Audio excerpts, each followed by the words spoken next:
ጌታ ጸልዩ ጾሙ ስገዱ እንዲህ አርጉ የሚለን በቃ ለኔ መገዛት አለብህ ያንዳንድ ክርስቲያን ይሆንክ ብሎ አይደለም ማሳረፍ ፈልጎ በክርስቶስ የተሸከምናቸው ቀንበሮች ሁሉ እረፍት ናቸው ዲያብሎስ የሚያሸክመን ነገር ቀላል ቢሆን እንኳን መጨረሻ ላይ አንገትን ጠምልሎ ወገብን የሚሰብር ነው ክርስቶስ የሰጠን ሸክም ከሆነ ግን ከባድ ቢሆን እንኳን ወደ ላይ የሚያነሳ ነው ልጆቻችሁን እረዱልኝ እያሉ ጣዖታት ክፉ የመከራ ሸክም ያጸኑባችሁ እናንተ ደግሞ ኑና እኔ ያሳርፋችኋለሁ ልጅ ከማረድ አውጥቼ ጭራሽ የኔን ስጋ እንድትመገቡ አድርጋችኋለሁ አብሉኝና ጽደቁ ሳይሆን የሚለው ብሉኝና ጽደቁ የሚል እንደዚህ ያለ ቀላል ሸክም አለ በቤተ መንግስት እንጀራ ይያለ እንዴት ይርበና ውሃ ይያለ ለምን ይጠመናል ልብስ ይያለ ለምን እንራቆተው የነዚህ አናብስት ልጆች እኮ ነን የነቄርሎስ ልጆች መጽሐፍ ቅዱስን የወሰኑትም የኖሩትም መኖር ቢያቅተን ማወቅ ይከተ እኔ አንብቤ እንግዲህ እኔ ተመር እንግዲህ ምንድነው እንደዚህ የምትሉት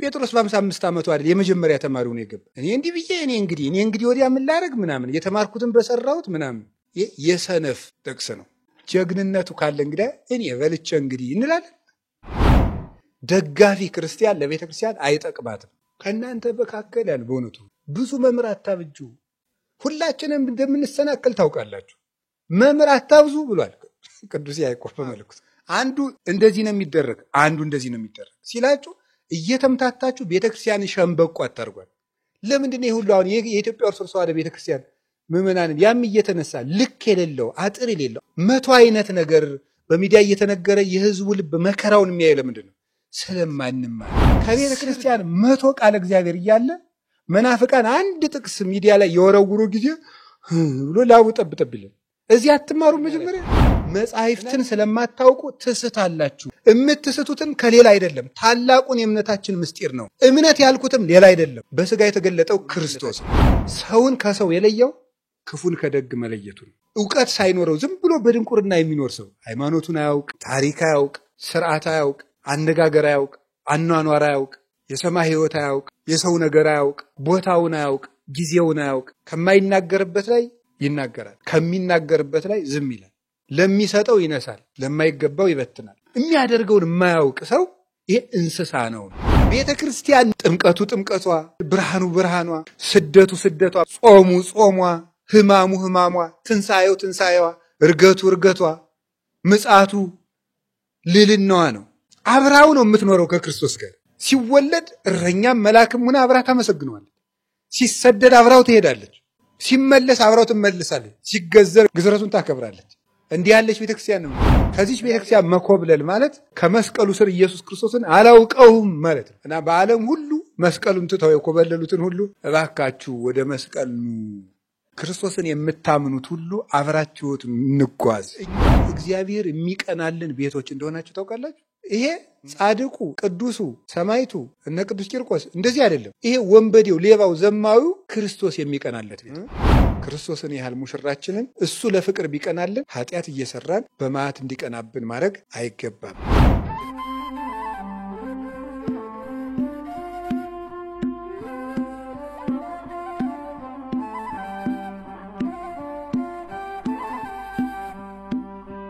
በስመ አብ ወወልድ ወመንፈስ ቅዱስ አሐዱ አምላክ በስመ አብ ወወልድ ወመንፈስ ቅዱስ አሐዱ አምላክ በስመ አብ ወወልድ ወመንፈስ ቅዱስ አሐዱ አምላክ ይትባረክ እግዚአብሔር አምላከ አበዊነ ቅዱሳን ዘሰብሐ ምህረቶ ለአይሌነ ምህረቱን ቸርነቱን ይቅርታውን በእኛ ላይ ያጸና ቅድመ ዓለም የነበረ ይህንን ዓለም በካህሊነቱ አከናውኖ የፈጠረ ዓለምን በቸርነቱ የሚመግብ ስጋችንን ለብሶ ያዳነን ለዘላለም በማትለወጥ መንግስቱ ጸንቶ የሚኖር ጌታችን መድኃኒታችን ኢየሱስ ክርስቶስ ስላደረገልን በጎ ቸርነቱ ሁሉ ከባሕሪ አባቱ ከአብ ከባሕሪ ሕይወቱ ከመንፈስ ቅዱስ ጋር አንድ ለሚሆን መንግስቱ ክብር ምስጋና ይድረሰው የእናታችን የድንግል ማርያም የወላዲት አምላክ የቅዱሳን መላእክት የቅዱሳን ነቢያት የቅዱሳን ሐዋርያት የቅዱሳን ጻድቃን ረድኤታቸው ከሁላችን ጋር ጸንታ ትኖር የተከበራችሁ አባቶቻችን ካህናት፣ ወንድሞቻችን ዲያቆናት፣ አባቶቻችን መነኮሳት፣ እናቶቻችን መነኮሳያት የጌታችን የመድኃኒታችን ኢየሱስ ክርስቶስ የድህነት ቤተሰቦቹ የምትሆኑ ምእመናን አንድ አምላክ በሚሆን በአብ በወልድ በመንፈስ ቅዱስ ስም እንደምን ሰነበታችሁ? እንደምን ዋላችሁ? እንደምን ቆያችሁ? ጥሩ ነው። እንዴት ዋላችሁ ሲባል በሀገራችን ይነሳል፣ ግን ሰው መጥቷል እርግጠኛ ነኝ። እሺ እሳቸው እንኳን ደህና መጡ።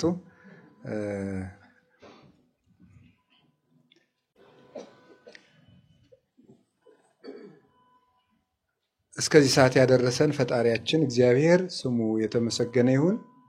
በመካከላችን ተገኝቶ እንዲያስተምረን እንዲመክረን ቅዱስ ፈቃዱ ይሁንልን። እንኳን ለሶስተኛው የዐቢይ ጾም ሳምንት ለምኩራብ ዕለት አደረሳችሁ።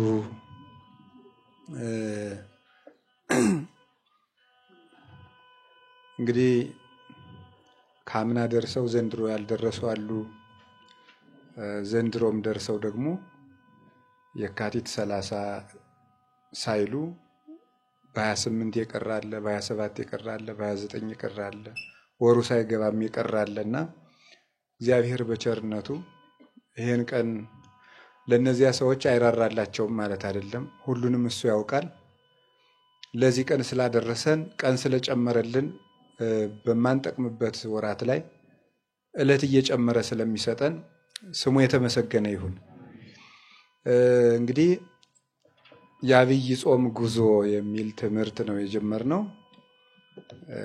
ባለፈው ሳምንት የቅድስት ዕለት የዐቢይ ጾም ጉዞ ብለን የዘወረደንም የቅድስትንም አንድ ላይ አድርገን ዐቢይ ጾም ጉዞ ነው፣ መዳረሻ አለው።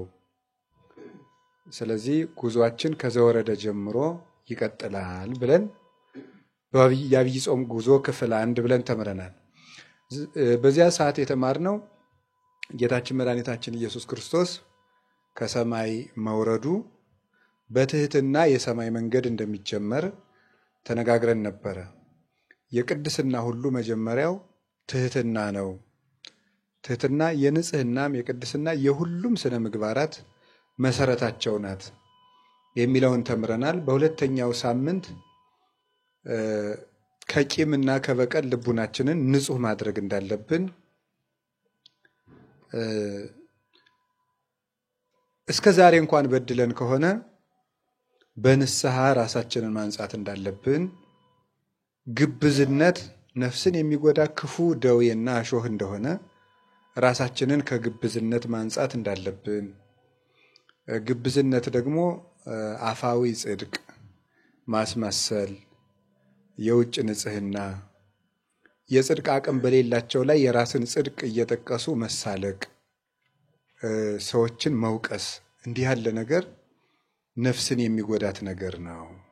ስለዚህ ከግብዝነት ራሳችንን እንቀድስ፣ በዚህም ቅድስት ተብላለች ጾሟ ብለን ከትህትና ወደ ንስሐ ደርሰን አቁመናል።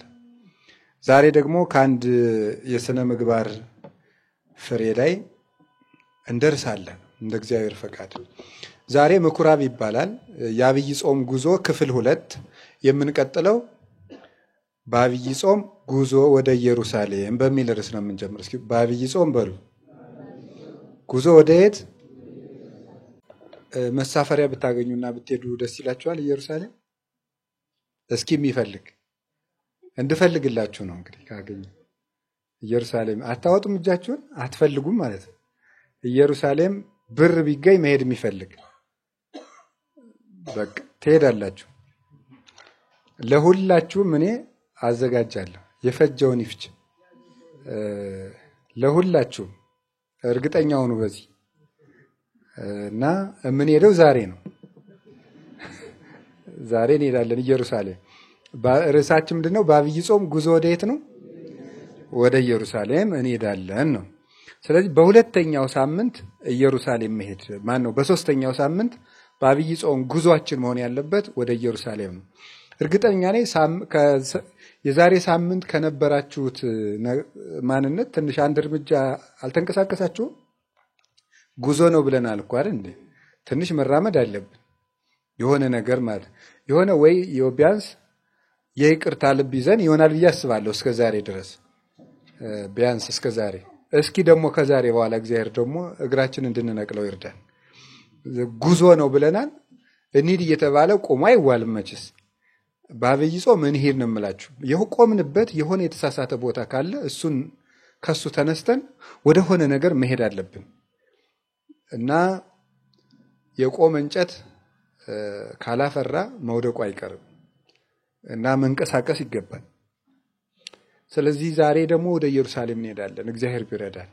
ሳምንት ወደ ቅድስት ሄደናል። በመጀመሪያው ሳምንት በዘወረደ ጀምረናል። ዛሬ ወደ ኢየሩሳሌም እንሄዳለን። ምንድነው ኢየሩሳሌም? ወንጌል የዕለቱን ወንጌል መሰረት አድርገን ነው የምንማማረው። ጌታችን ኢየሱስ ክርስቶስ በቃና ዘገሊላ ተአምራት አደረገ። ዮሐንስ ወንጌል ምዕራፍ 2 ጀምሮ እስከ ቁጥር 10 የቃና ዘገሊላውን ታሪክ የሚያጠቃልል ነው። በቃና ዘገሊላ ጌታችን ተገኝቶ ሰርጉን ባርኮ የእናቱን ምልጃ ተቀብሎ የሰዎችን ችግር አርቆላቸዋል። ውሃውን ወደ ወይን ለውጦ አጣፍጦ በማጠጣት ጌትነቱን ገልጧል። በዚህ ቦታ ላይ በቃና ዘገሊላ ለሰርጉ ባለቤቶች የወይን ማጣት ችግርን ቀርፎላቸዋል። ለደቀ መዛሙርቱ ደግሞ የእምነት ችግርን ቀርፎላቸዋል ማለት ነው። ሁለቱን ነገር ክርስቶስ ሁለት ችግር የፈታበት ነው። ለነዚያ የጓዳ ችግራቸውን እየፈታ የደቀ መዛሙርቱን ደግሞ የአይምሯቸውን የጓዳ ጎደሎነት ሞልቶላቸዋል። ያንን ታምር አይተው ደቀ መዛሙርቱ በጌታችን በመድኃኒታችን በኢየሱስ ክርስቶስ አምነው ስለነበረ ማለት ነው። ያ ጉድለት እንዲሞላ ምልጃው ይዛ የተገኘችው እመቤታችን ነበረች። የእምነት ጉድለት ኖሮበት ሕይወት ያጣውን ጣዕም ያጣውን ዓለም እመቤታችን በማማለድ ሕይወት እንድናገኝ የእምነት ሙላት እንዲኖረን አድርጋለች።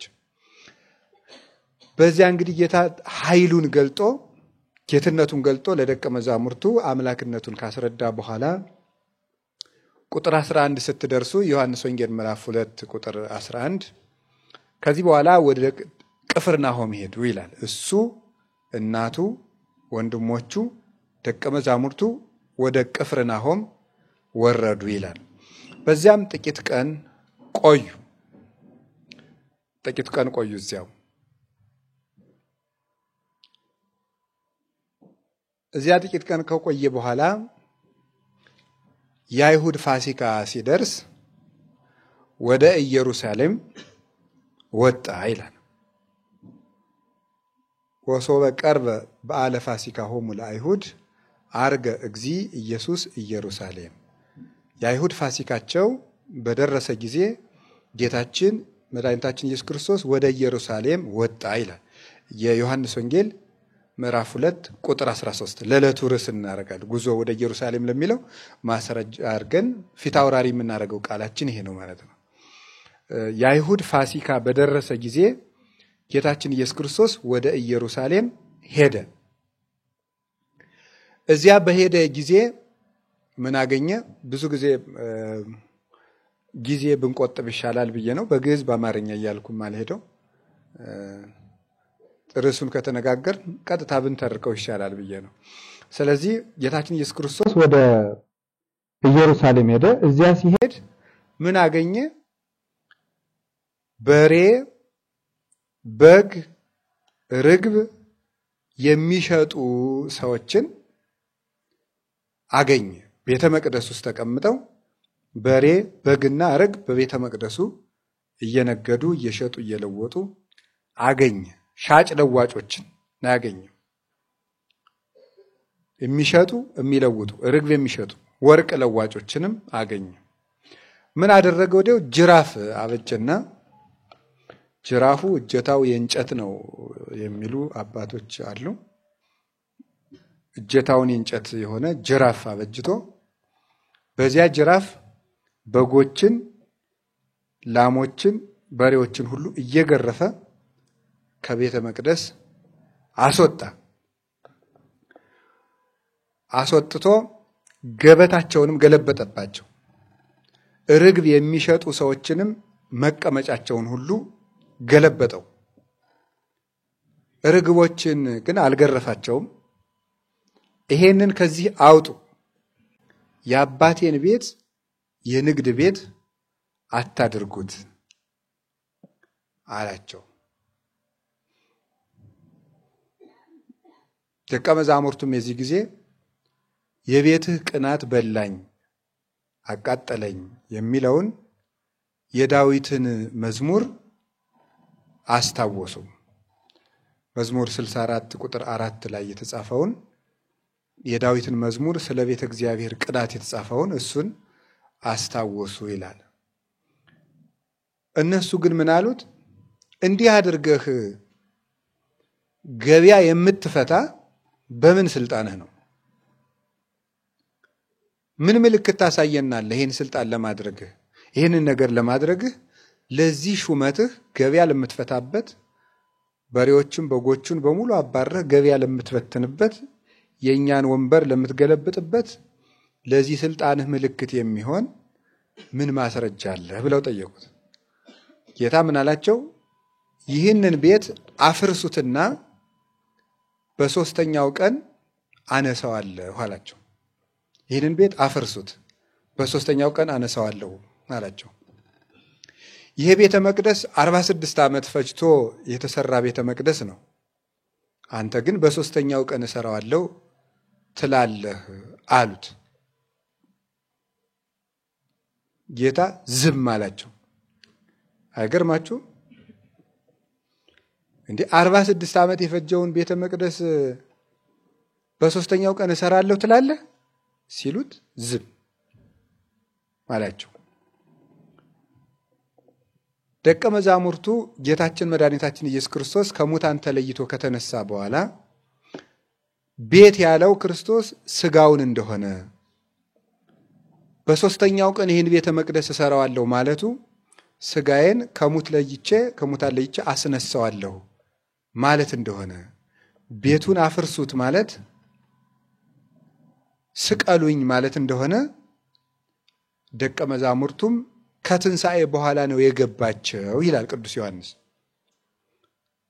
ለምን? በመንፈስ ቅዱስ ያልታደሰ አእምሮ ስለነበራቸው።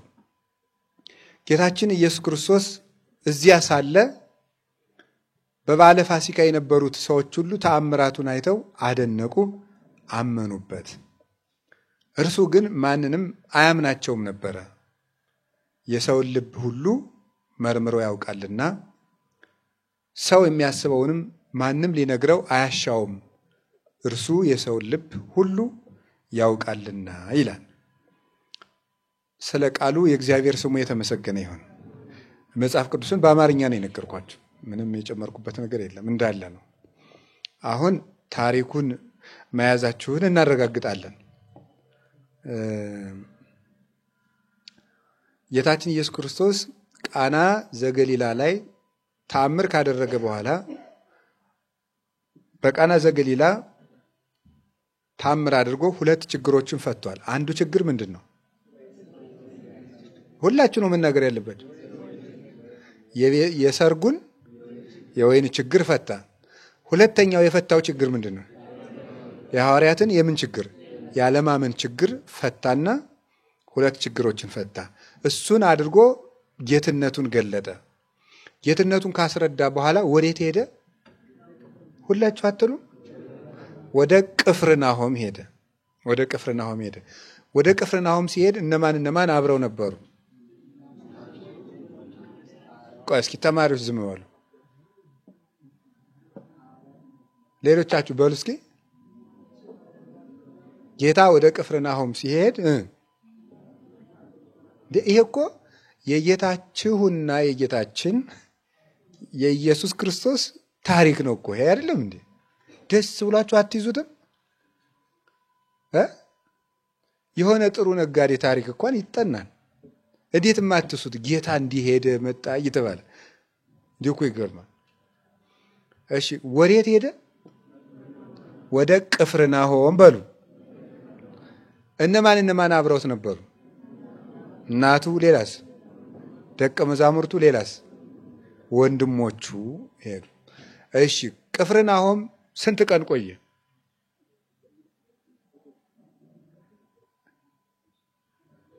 3 ቀን አይደል? አይደለም። ስንት ቀን ነው? ቅፍርናሆም አገር ነው። አዎ እሺ ጥቂት ቀን ነው የቆየ። ስንት ቀን ነው የቆየ? ጥቂት ቀን ነው የቆየው። እዚያ ከቆየ በኋላ ወዴት ሄደ? ወደ ኢየሩሳሌም። ወደ ኢየሩሳሌም ሲሄድ የሆነ ነገር ነበር። ምን በዓል ነበር? የፋሲካ በዓል። እዚያ ሲሄድ ኢየሩሳሌም ውስጥ ምን አለ? ምኩራብ ማለት ቤተ መቅደስ። ምን አገኘ? ሰዎች ምን እያደረጉ አገኛቸው? አቤት እየነገዱ አገኛቸው። የት ውስጥ ነው የሚነግዱት? ምንድን ነው የሚነግዱት? በሬ፣ ላም፣ ከዛስ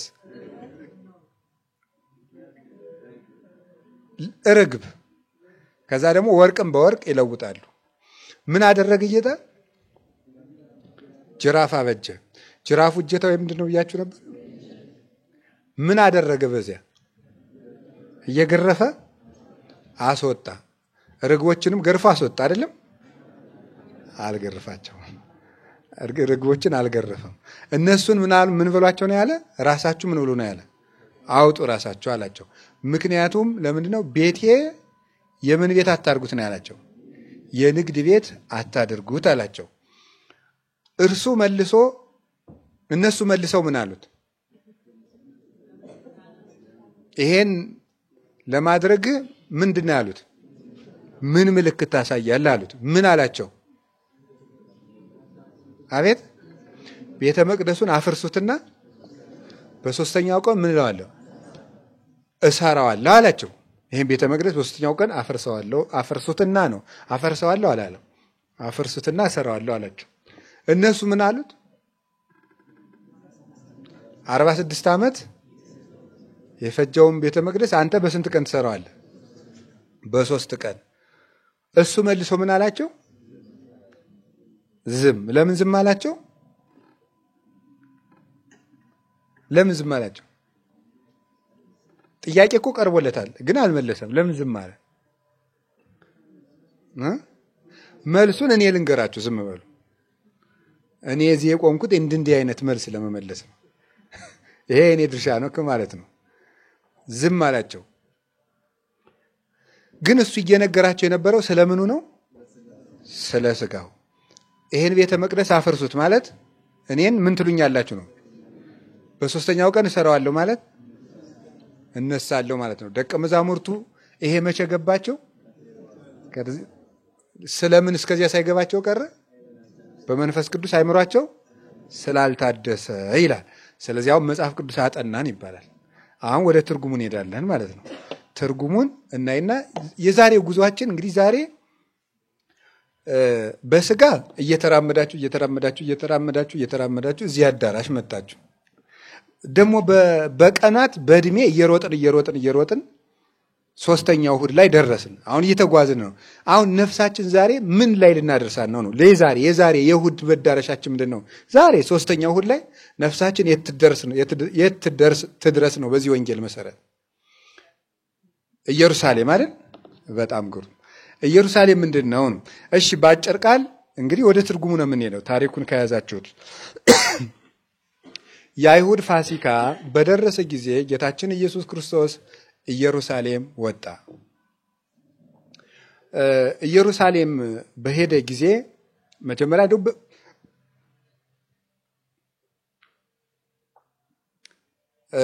ኢየሩሳሌም በሄደ ጊዜ የሄደው የፋሲካ ጊዜ ነው። አይሁድ ማለት አማኞች ማለት ነው። አይሁድ ማለት የቃሉ ትርጉም ዝም ብሎ መደበኛ ትርጉሙ ቃሉ ሲፈታ ወደ አማርኛ አማኞች ማለት ነው። ይሁዳ ማለት ታማኝ፣ አማኝ፣ የሚታመን ማለት ነው። ስለ አይሁድ ማለት አማኞች ማለት ነው። አይሁድ አማኞች። ፋሲካ ማለት ደግሞ ማለፍ፣ መሻገር ማለት ነው። ፔሳህ ይባላል በዕብራይስጥ። መሻገር ማለፍ ማለት ነው። እሺ የአይሁድ ፋሲካ እስኪ ተርጉሙት። አሁን የአማኞች ምን? የአማኞች መሻገር። የአማኞች ምን ማለት? ማለፍ። የአማኞች መሻገር፣ የአማኞች ማለፍ ሆነ ማለት ነው። በጣም ግሩም። አይሁድ የበፊቶቹ አይሁድ እግዚአብሔርን ስላመኑ አይሁድ ተብለዋል። አሁን ያንን እግዚአብሔርን ስጋ ለብሶ ሲመጣ ክደውታል። ስለካዱት አሁን አይሁድ ትክክለኞቹ አይሁድ እነማን ይመስሏቸዋል? እኛ ነን። ትክክለኞቹ አይሁድ አሁን እኛ ነን። ገብቷቸዋል ሐሳቤ? አይሁድ ክርስቶስን ክደውታል። አይሁድ ማለት ምኖች ናቸው ብያቸዋል? አማኞች። አሁን እነዚያ ክርስቶስን ስለካዱት ትክክለኛ አማኞች እነማን ነን? እኛ ነን። የአይሁድ ፋሲካ ማለት የምእመናን ምንድን ነው? የምእመናን ፋሲካ። እስኪ ፋሲካ የሚለውን ወደ አማርኛ ስታመጡት የምእመናን ምን ማለታቸው? መሻገራቸው፣ ማለፋቸው ማለት ነው። መሄዳቸው ማለት ከሆነ ነገር ወደ ሆነ ነገር መሻገራቸው፣ መሄዳቸው እሱ ነው የአይሁድ ፋሲካ ማለት ነው። ስለዚህ አሁን አብይ ጾም ጉዞ ነው ያልኳችሁ ለዚህ ነው። ከሆነ ነገር ወደ ሆነ ነገር እንድናልፍ ነው የሚፈለገው። የአይሁድ ፋሲካ በደረሰ ጊዜ ማለት ክርስቲያኖች ከኃጢአት ወደ ጽድቅ፣ ከሞት ወደ ሕይወት፣ ከሐሳር ወደ ክብር የሚሸጋገሩበት ጊዜ በደረሰ ሰዓት ማለት ነው። ክርስቲያኖች ከኃጢአት ወደ ጽድቅ፣ ከሞት ወደ ሕይወት፣ ከሐሳር ወደ ክብር የሚሻገሩበት ጊዜ እንደው እግዚአብሔር እሱ ባወቀ የዛሬቱን እሁድ መሻገሪያ እሁድ ያርግልን። የመሻገሪያ ጊዜ ነው አብይ ጾም። ነፍሳችን ወደ ሆነ ነገር ማሻገር አለብን። አንድ እንደው በዘንድሮ አብይ ጾም አንድ መሻገር ብናደርግ እንዴት መልካም ነው። ጾም በመጣ ቁጥር አንድ ነገር ካልተሻገርን ጾምን አይባልም። እንደው ዝም ብሎ የምንድን ነው የሚባለው? እንደው ይሄ ምንድን ነው የሚባለው? በቃ ይሄ ጭቃ ያዘው መኪና ታውቃላችሁ? እንዴት ነው የሚሆነው? ሰውየው ሲያስነሳው ምንድን ነው የሚሆነው? ጎማው ምንድን ነው የሚያደርገው? የት ላይ ነው የሚሽከረከር? እዚያው ላይ ነው የሚሽከረከረው። እና ጭቃ ያዘው መኪና ይመስል ሁልጊዜ ዝም ብሎ እዚያው ላይ መሽከርከር አይደለም። የሆነ ነገር ወደ ሆነ ነገር ማለፍ አለብን። የሆነ አንድ የምንታረመው ነገር መኖር አለብን። አንድ የምንታረመው ነገር ጌታችን ኢየሱስ ክርስቶስ እንድንሻገር ነው። ይህን ጾም የምንጾምበት ምክንያት እንዲያሻግረን እና የመሻገር ጾም ነው። የማለፍ ጾም። እዚያ ሄደ። ምን ሄደው ደግሞ ወደ ኢየሩሳሌም ነው። ኢየሩሳሌም ማለት ምን ማለት ነው? ኢዮር ማለት ሀገር፣ ሰማይ ማለት ነው። ሳሌም ማለት ሰላም ማለት ነው በዕብራይስጥ ቋንቋ። ኢየሩሳሌም ማለት የሰላም ሀገር ማለት ነው። ስለዚህ የምእመናን የመለወጫቸው፣ የመሻገራቸው፣ የማለፋቸው ጊዜ ሲደርስ ጌታ ወደ ኢየሩሳሌም ወጣ። ኢየሩሳሌም ያለው መስቀሉን ነው። ወደ መስቀሉ ነው። መስቀሉን ኢየሩሳሌም ያለው የሰላም ሀገር ያለው እርቅን ስለፈጸመበት ነው። እርቅን ፈጸመበት፣ አስታረቀበት። መስቀሉን ስታዩት ይሄ ስንት ማዕዘን ነው ያለው? አቤት 4 አይደል? 1 2 3 4 የግራ ክንፍ፣ የቀኝ ክንፍ፣ ራስጌ፣ ግርጌ 4 ማዕዘን አለው። እዚህ ላይ ምን ይታያቸዋል? ጌታችን ኢየሱስ ክርስቶስ ተሰቅሎ ይታያል አይደለም? ይሄ 4 ቅርጽ ነው ያለው። ክርስቶስ ተሰቀለና በአራቱ ማዕዘን ያሉትን ሁሉ ምን አደረጋቸው? አስታረቃቸው፣ አንድ አደረጋቸው። በዚህ መስቀል ማለት ነው። በዚህ መስቀል በአራቱ ማዕዘን ያሉትን ሁሉ አስታረቃቸው። ይህን መስቀል ስታዩት ለኛ ምንም ያስተምረን ይመስላችኋል? ወደ ላይና ከዛ መስመሮች ሲቆጠሩ ስንት ናቸው? ስንት እንጨቶች ናቸው የተጋጠሙ? 2 አይደል? አንድ ወደ ላይ የቆመ ከዛስ አንድ ወደ ጎን ነው። ወደ ላይ የቆመው ከእግዚአብሔር ጋር በፍቅር መኖርን የሚያጠይቅ ነው። ወደ ጎን ያለው ደግሞ ከማን ጋር መኖርን? ከወንድሞቻችን ጋር በፍቅር መኖርን የሚያጠይቅ ነው። መስቀል እነዚህን የሚያስተምረው። የተመሳቀለ የምንለው ወደ ላይ ያለው ከአምላክህ ጋር በፍቅር ኑር ነው። ወደ ጎን ያለው ደግሞ ዙሪያህን ካሉ ወንድሞች ጋር በፍቅር ኑር ነው። ስለዚህ ጌታችን ኢየሱስ ክርስቶስ አንድ ሰው እግዚአብሔርን ብቻ ወደዋለሁ ቢልም ትክክል አይደለም። አንድ ብቻውን የቆመ መስቀል የለም። ወንድሞቹን እየወደደ ከሰው ጋር ሰላም ሆኖ ደግሞ ከፈጣሪው ጋር የተጣላ ደግሞ እሱም ደግሞ ፍሬ የለው። አንድ አግዳሚ ብቻ የሆነ መስቀል የለም። ሁለቱ ሲተባበሩ መስቀል ይሆናል። የመስቀሉን ዋጋም የምናገኘው እግዚአብሔርን ስንወድና ሰውን ስንወድ ነው። ስለዚህ ወደ ሰላም ሀገር ወጣ። የሰላም ሀገር ያለው መስቀል ነው። አራቱን ማዕዘን አስታርቁበታል። እንደገና ደግሞ ምን አስታርቁበታል? ይሄ ህዝብና አሕዛብን ቢወክል ህዝቡን አሕዛቡን ቢያስታርቅ፣ ይሄ ደግሞ ሰውንና ማንን አስታርቀበት? መላእክትን አስታርቆበታል። ሰማይና ምድርን አስታርቆበታል ክርስቶስ። ስለዚህ ምን ይባላል? ኢየሩሳሌም መስቀል ነው። ወደዚያ ወጣ ማለት ተሰቀለ ነው። ለምን የተሰቀለው? የአይሁድ ፋሲካ ምን ስላለ የወጣ ወደ ኢየሩሳሌም። ወደ ኢየሩሳሌም ለምን ወጣ ስትሉ በምን በዓል ነው የወጣው? የአይሁድን በዓል ምክንያት አድርጎ ነው የወጣው አይደለም? ክርስቶስ ለምን ወደ መስቀል ወጣ? እኛ ምን እንድንል አትመልሱትም? እንድንሻገር ማለት። ክርስቶስ ለምን ተሰቀለ ከተባል እኛ እንድንሻገር እንድናልፍ ነው።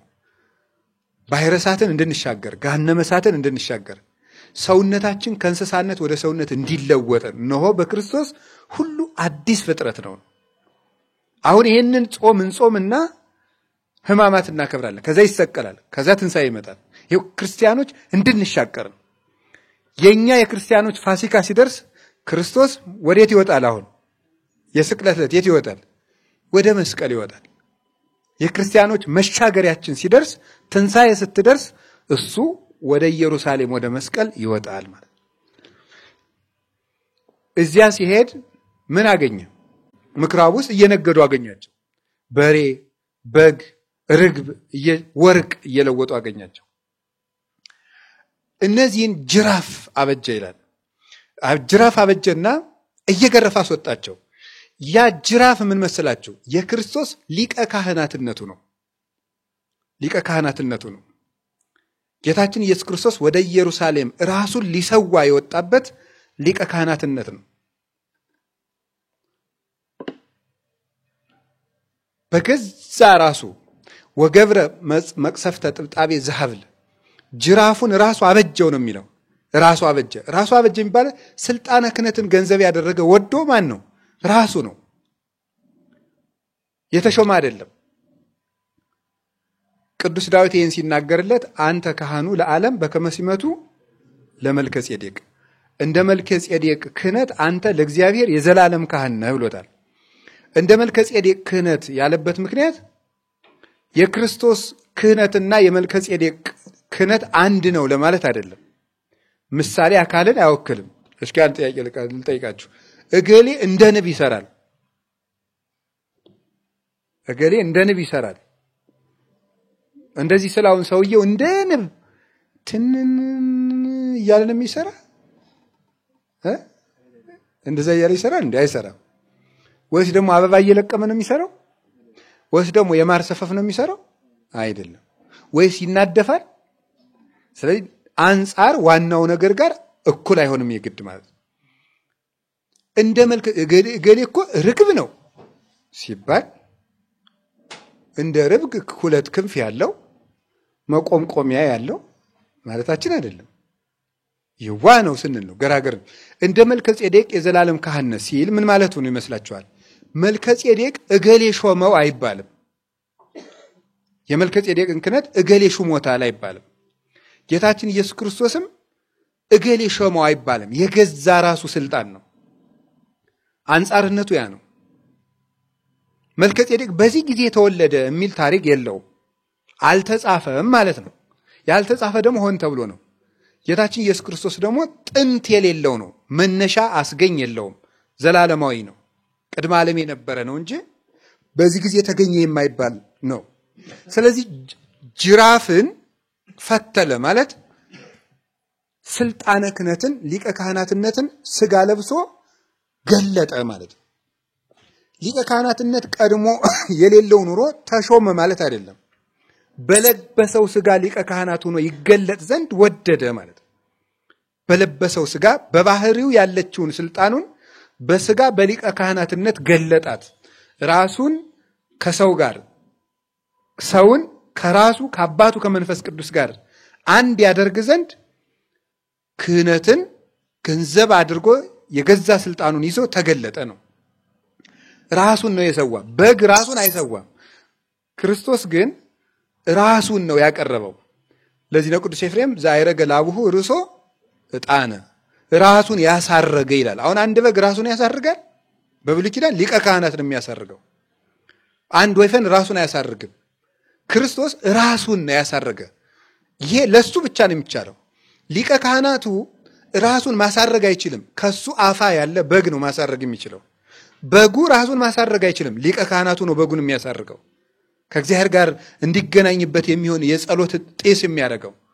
ክርስቶስ ግን ራሱን ለአባቱ ለመንፈስ ቅዱስ ያሳረገ ነው። ለሊሁ ተሰዋይ በግ ራሱ መስዋዕት የሚሆን በግ ነው። ለሊሁ ሊቀ ካህናት ራሱ ደግሞ ሊቀ ካህናት ነው። ለሊሁ ተወካፌ መስዋዕት ምስለ አቡ ወመንፈስ ቅዱስ ከአባቱና ከመንፈስ ቅዱስ ጋር ደግሞ የራሱን መስዋዕትነት የሚቀበል ሊቀ ካህናት ነው። የራሱን ሊቀ ካህናት የሚቀበል። ስለዚህ ጌታችን መድኃኒታችን ኢየሱስ ክርስቶስ ያ ራሱን የሰዋበት ለዚህ ነበረ። ዮሐንስ ወንጌል ምዕራፍ 10 ቁጥር 17 ላይ ክርስቶስ የሞተ የራሱን ደም የራሱን ስጋ መስዋዕት አድርጎ ከወገኖቹ ጋር ራሱን ለማስታረቅና ከአባቱ ከመንፈስ ቅዱስ ጋር ለማስታረቅ እንጂ በግድ ሞት የሚገባው ሆኖ እንዳይደለ ማንም ነፍሴን ከስጋ ለይቶ የሚወስዳት የለም። ብጉህ ሊታንብራ ሕይወሲማ ነፍሴን አሳልፌ ልሰጣት መልሼም ላስነሳት ስልጣን አለኝ። ማንም ነፍሴን ከስጋ ለይቶ መውሰድ የሚችል የለም ይላል ዮሐንስ 10:17 ላይ። ዮሐንስ ወንጌል ምዕራፍ 18 ቁጥር 1 ላይ ደግሞ ስታነቡ አይሁድ ሊይዙት ተሰብስበው መጡ ይላል። ማንን ትፈልጋላችሁ አላቸው። ኢየሱስ ናዝራዊ የናዝሬቱን ኢየሱስን ነው የምንፈልግ አሉት። ከዚያ አስቀድሞ ምን ብሎ ነበረ? ይሁዳ በትር መብራት ሰራዊት ወታደር ሰብስቦ ሊያስይዘው ሲመጣ እሱ ይሁዳ እንደተቃረበ ባየ ጊዜ ደቀ መዛሙርቱ ምን አላቸው? ታንሰው ንሁርም ዘ ኑ ከዚህ እንነሳና እንሂድ እስመ በጽሐ ዘያገባኒ የሚያስይዘኝ መጥቷልና ተነሱ እንሂድ አላቸው ይላል። ይሄ ምን ማለት ነው? ወዶ ነው የሞተ ራሱን ያሳረገ ነው እንጂ ይሁዳ ያለበቱ ድረስ ፈልጎ አግኝቶ ክርስቶስ ተደብቆ የያዘው አይደለም፣ ወይም አሯሩጦ ያዙት አይደለም። ኑ ልሞት ልሄድ ነው የሚያስይዘኝ መጥቷል ብሎ መልእክተኛ ሳይነግረው በገዛ ስልጣኑ አውቆ ነው የሄደ። ምክንያቱም ቅድም እንደነገርኳችሁ ዮሐንስ ወንጌል ምዕራፍ 2 ቁጥር 33 ላይ ሲናገር እይፈቅድ ይንገርዎ ግዕዝ ወለሰብ እስመ ለሊሁ ያአምሮ ለሰብ የሰውን ፈቃዱን ልቡን ሐሳቡን ሊነግሩት አያሻውም እሱ ራሱ የሰውን ልብ መርምሮ ያውቃልና ተብሎ እንደተነገረ እሱ ልብንና ኩላሊትን የሚመረምር አምላክ ነው። ስለዚህ ይሁዳ እንደመጣ ይሁዳ እየመጣ እንደሆነ አይደለም ሳያስበው የሚያስበውን ያውቅ ነበር። ስለዚህ እኔ ሄድ አለ። ደረሱ። ማንን ትፈልጋላችሁ? የናዝሬቱን ኢየሱስን። እኔ ነኝ አላቸው። ወደ ኋላቸው ወደቁ ይላል። እኔ ነኝ ሲላቸው ለምንድን ነው አንድ ሰው እልፍ ሰራዊት መጥቶ አንድ ሰው እኔ ነኝ ሲል ለምን የሚወድቁት? ለምን የሚወድቁ ይመስላችኋል? ወድጄ ነው መሞት እንጂ በእናንተ በብዛታችሁና በኃይላችሁ የያዛችሁ እንዳይመስላችሁ ነው። አሁን ራሱ የሚያዛችሁ ፈልጌ ነው እንጂ እናንተ እንዳልያዝ ብፈልግ አትችሉም ነው ነገሩ የሚያስተምራቸው። ምክንያቱም ዮሐንስ ወንጌል ምዕራፍ 8 ላይ ድንጋይ አንስተው አልፏቸው ይላል። ተሰውሯቸው ሊወግሩ ድንጋይ ባነሱ ጊዜ ተሰውሯቸው በመካከላቸው ሄዷል። ስለዚህ ወዶ ነው የተያዘ። የሞተም ወዶ ነው። ራሱን ያሳረገ ሊቀ ካህናት ነው እርሱ። ራሱን ሊቀ ካህናት አድርጎ ደግሞ በገዛ ደግሞ ይቅር ያለን ነው። በገዛ ደግሞ ሊቀ ካህናቱ መስዋዕቱ አፋዊ ነው። እሱ በአፋ ያለ ነው። ይቅርታውን የሚሰጠው እግዚአብሔር እንጂ ሊቀ ካህናቱ አይደለም። በብሉይ ኪዳን ክርስቶስ ግን መስዋዕቱ ራሱ ሊቀ ካህናቱ ራሱ ይልና እንደገና ደግሞ ራሱ ይቅር ባይ ነው። ያንን መስዋዕት ተቀብሎ ይቅርታውን የሚሰጥም ደግሞ ራሱ ነው። ስለዚህ እስመ በህላዌሁ ገብረ በዚያ ነጽሐ ኃጣውኢነ እሱ በገዛ ደግሞ ሰውነታችንን አነጻ፣ ኃጢአታችንን አነጻ። ወነበረ በየማነ በይሁ ዘበሰማያት ከዚያ በኋላ በግርማው ቀኝ በአባቱ ሪና ተቀመጠ ይላል። ወዶ ተሰዋ፣ ወዶ ራሱን ሰዋ፣ ወዶ የራሱን መስዋዕትነት ተቀበለና በገዛ ደግሞ ይቅርታን ሰጣቸው። ስለዚህ ያ የገረፈበት ጅራፍ በስልጣኑ ወዶ የተቀበለው ሞቱ ነው። ክርስቶስ በግድ የሞት አይደለም፣ ወዶ ነው የሞተው ለወዳጆቹ። እንዲያውም ደስ ብሎት ለዘመጠነ ዘተአገሰው መነና ለሐፍረት በእንተ ፍስሐው ዘጽኑ ሎቱ ይላል ቅዱስ ጳውሎስ ሲናገር ዕብራውያን 12 ላይ። በፊቱ ስላለው ደስታ ሐፍረተ መስቀልን ንቆ ታግሶ ተሰቀለ ይላል። በፊቱ ስላለው ደስታ ይላል። በፊቱ ስላለው ደስታ ማለት እኛ ስንድን የኛ ድህነት ለሱ ደስታው ነው። ስለዚያ ደስታ ሲል ሐፍረተ መስቀልን ወዶ ነው የታገሰው፣ ማንም አላስገደደው። ስለዚህ ጅራፉን ራሱ አበጀው ማለት ሞቱን ራሱ ወዶ ተቀበለው ነው። ሞቱን ራሱ ወዶ ተቀበለው። ሊቀ ካህናትነቱን ወዶ ነው የመጣ፣ ወደዚህ ዓለም የመጣ ወዶ ነው፣ እኛን ፈልጎ። እስመ ይፈንዎ እግዚአብሔር ለወልዱ ከመ ይኮንኖ ለዓለም ዘእንበለ ያህዮ። እግዚአብሔር ይህን ዓለም ልጁን ይሄን ዓለም እንዲያድነው እንጂ እንዲፈርድበት አላከውም ይላል። እግዚአብሔር ይሄን ልጁን ወደዚህ ዓለም የላከው ዓለሙን እንዲያድነው ነው እንጂ እንዲፈርድበት አይደለም። እስመ ከመዘ አፍቀሮ እግዚአብሔር ለዓለም ወመጦ ወልዶ ዋሂደ ወወሀበ ቤዛ ለኩሉ። እግዚአብሔር ይህን ዓለም ወዶታል። ወዶ ምን አደረገለት? አንድ ልጁን እንኳን ለዓለም ቤዛ አድርጎ እስኪሰጥ ድረስ ወዶታልና። ስለዚህ እሱ ራሱ ወዶ የሞተበት፣ ሰው የሆነበት፣ ሰውን የታረቀበት፣ ሰው ክርስቶስ ሰው መሆን ያስፈልገው ሊቀ ካህናት ሆኖ ለመታረቅ ነው። እኛ ማቅረብና እግዚአብሔርን መታረቅ ያቃተንን ነገር እሱ ሁሉን ይችላልና በእኛ ተገብቶ ስጋችን ስጋ፣ ድካማችን ድካም፣ ህማማችን ህማም፣ መከራችን መከራ፣ ሞታችን ሞት አድርጎ ለኛ ይቅርታ ሊሰጥ ሊቀ ካህናትነትን ገንዘብ አደረገ ማለት ሊቀ ካህናት ሆኖ የሚገለጥበትን ስጋ ተዋሃደ ማለት ነው። በዚያ ጅራፍ ምን እየገረፈ አባረረ? ምን እየገረፈ አባረረ? በሬዎችን፣ ከዚያስ ላሞችን እና ምኖችን አባረረ? በጎችን አባረረ። በብሉይ ኪዳን ምን ይሰዋ ነበረ? በግ፣ ላም፣ ርግብ ይሰዋ ነበር። በዚያ ጅራፍ አስወጣው ማለት ክርስቶስ በሊቀ ካህናትነቱ የብሉይ ኪዳንን የበግ መስዋዕት፣ የፍየል መስዋዕት፣ የላም መስዋዕት ከቤተ ክርስቲያን አስወጣው ማለት ነው። ከቤተ ክርስቲያን አስወጣው። ለምን? አንድ በቃኝ የሆነ የገዛ ስጋው የገዛ ደሙ ስለተሰዋ ማለት ነው። እነዚያ ከሙሴ ጀምሮ እስከ ጌታ ድረስ ለ1600 ዓመታት ሲታረዱ የነበሩ በሬዎች፣ ሲታረዱ የነበሩ ወይፈኖች፣ ሲሰው የነበሩ ርግቦች ሁሉ ድካምን የሚያሳዩ ናቸው። በዓመት ይሰዋሉ፣ በፋሲካ ይሰዋሉ፣ በወር መባቻ ይሰዋሉ፣ በማለዳ ይሰዋሉ፣ በማታ ይሰዋሉ፣ ሴት በወለደች ቁጥር ይሰዋሉ፣ ከኃጢአቷ ስትነጻ፣ ሰው ከለምሱ ሲነጻ ይሰዋሉ፣ በእሸት ጊዜ በአዝመራ ጊዜ ይሰዋሉ። እነዚህ ሁሉ ምንድናቸው? ደካማ ስለሆኑ፣ አቅም የሌላቸው ስለሆኑ ነው። ቅዱስ ዮሐንስ አፈወርቅ እንደሚለው ደካማ መድኃኒት ሲደጋገም ይኖራል እንዳለው ማለት ነው። ያው የሐኪሞች መድኃኒት እንደምታውቁት ማለት ጠዋት 3 ማታ 3 ሌሊት 3 ይላል አይደል? የሚደጋገመው ለምንድን ነው? አንዱን አውጦን ብቻ ለምን አይፈውሰን? ደካማ መድኃኒት ስለሆነ ነው። ደካማ መድኃኒት ቢደጋገማል። ክርስቶስ ግን ጽኑ መድኃኒት ስለሆነ መደጋገም አያስፈልገው። የሚደጋገሙ ደካማ መድኃኒቶችን አስወገደ። ድካም ይበቃችኋል ማለቱ ነበር። የማቴዎስ ወንጌል ምዕራፍ 11 ቁጥር 25 ላይ እንዲህ ብሎን ነበር። ንዑ ሀቤ አንትሙ ስሩሃን ወክቡዳነ ጾር፣ እናንተ ሸክም የከበዳችሁ ደካሞች ወደ እኔ ኑ፣ ዋና አርፈክሙ፣ እኔ ያሳርፋችኋለሁ። ንስኡ አሩተየ በላዕሌክሙ፣ ቀንበሬን በላያችሁ ላይ ያዙ። እስመ አሩተየኒ ሰናይ ወመጾሬኒ ቀሊል፣ ሸክሜ ቀላል ቀንበሬም ልዝብ ነው። ወተረክቡ እረፍተ ለነፍስክሙ፣ ለነፍሳችሁም እረፍትን ታገኛላችሁ ይላል። ተማሩ ምኔ እስመ አነ ትሑት ወየዋህ በውስተ ልቤ ይላል። እናንተ ደካሞች ሸክም የከበዳችሁ ወደ እኔ ኑ አለ። ሁለት ነገሮችን የጠቀሰው እንደ ቅዱስ ቄርሎስ አተረጓጎም። ደካሞች የሚላቸው በግ በማረድ የደከሙ እነማን ናቸው? አይሁድ ናቸው። ሁል ጊዜ ይሄንን ርግብ በግ እስቲ አሁን ዛሬ ያስቡት ስትወልዱ በግ አምጡ ብትባሉ ህልመ ሌሊት ባያችሁ ቁጥር በግ አምጡ ብትባሉ ወይም የሆነ ከግዳጅ ሲነጹ ሴቶቹ የሆነ በግ አምጡ ብትባሉ ጧት አንድ በግ ማታ በግ አምጡ ብንባል የመባቻ አንድ በግ አምጡ ብንባል እንዴ ዛሬ አሁን ክርስቲያን የሚቆም ይመስላችኋል?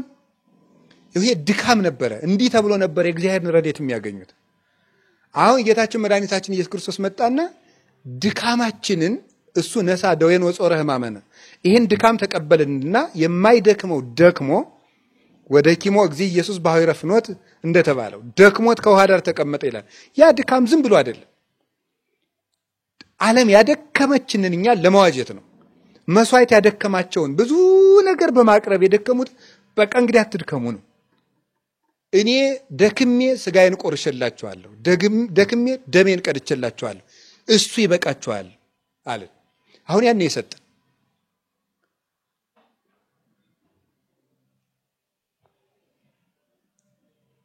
ታውቃላችሁ ጌታችን ኢየሱስ ክርስቶስ እንዴት አድርጎ እንዳሳረፈን። እውነቴን ነው።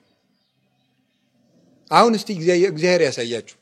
ስጋው ደሙን ለመቀበል ምንድነው ምን የሚከፈል ነገር አለ?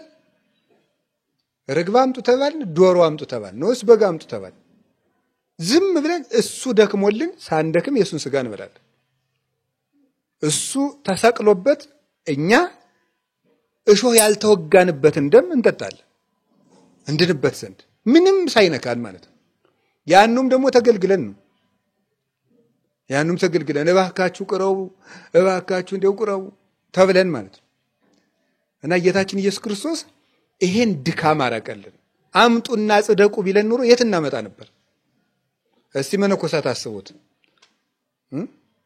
የዚህ ገዳም መነኩሴ ጧት አንድ በግ ማታ አንድ በግ እያንዳንዱ ያምጣ ቢባል ገዳሙ የቀለብ መግዣ ያገኛል